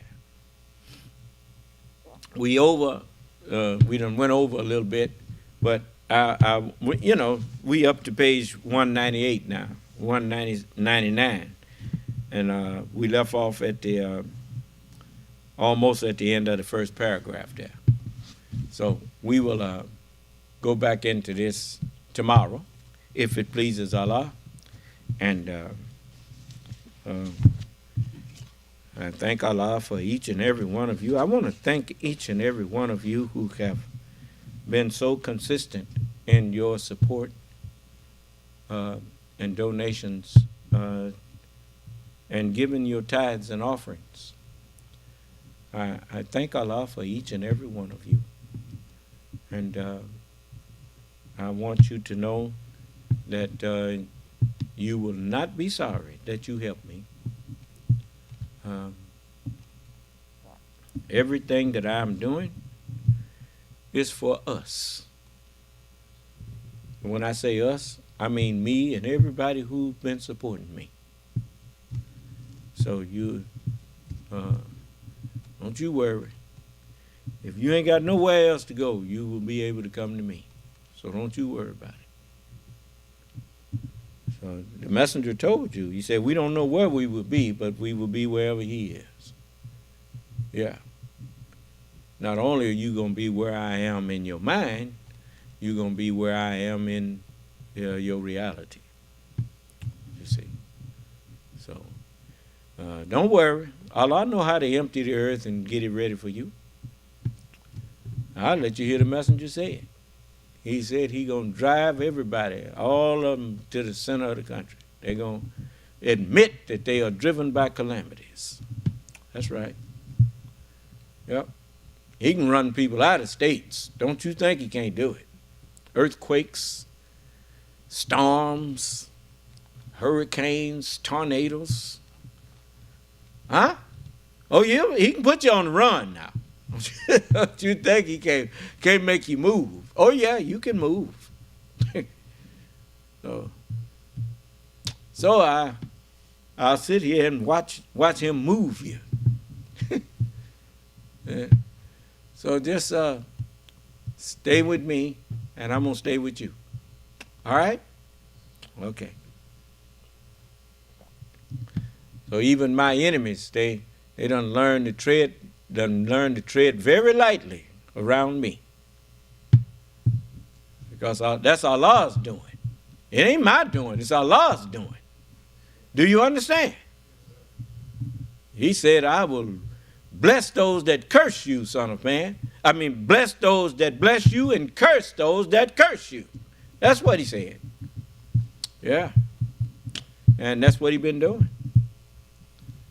So don't you worry about those who got evil in their heart against us. They ain't no more than a flea on the back of an elephant. So don't you worry about them.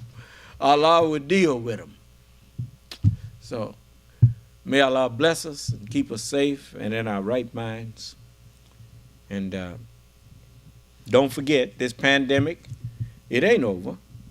COVID is still out there. You hear?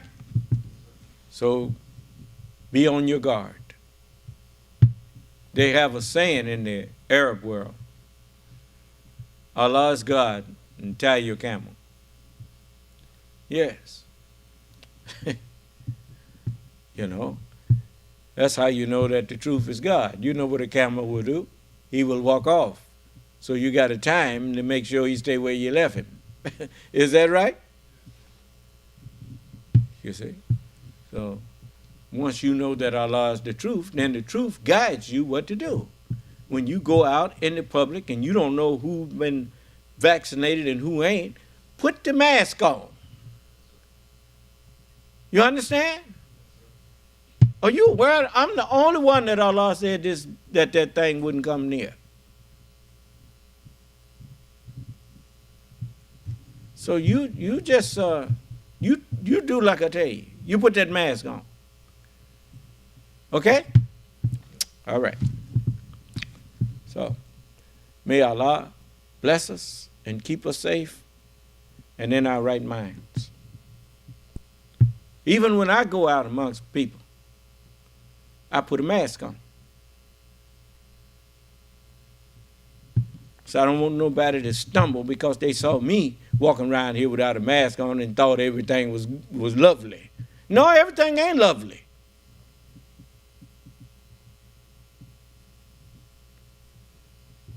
So,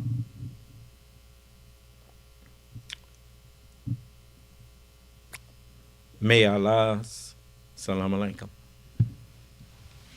This session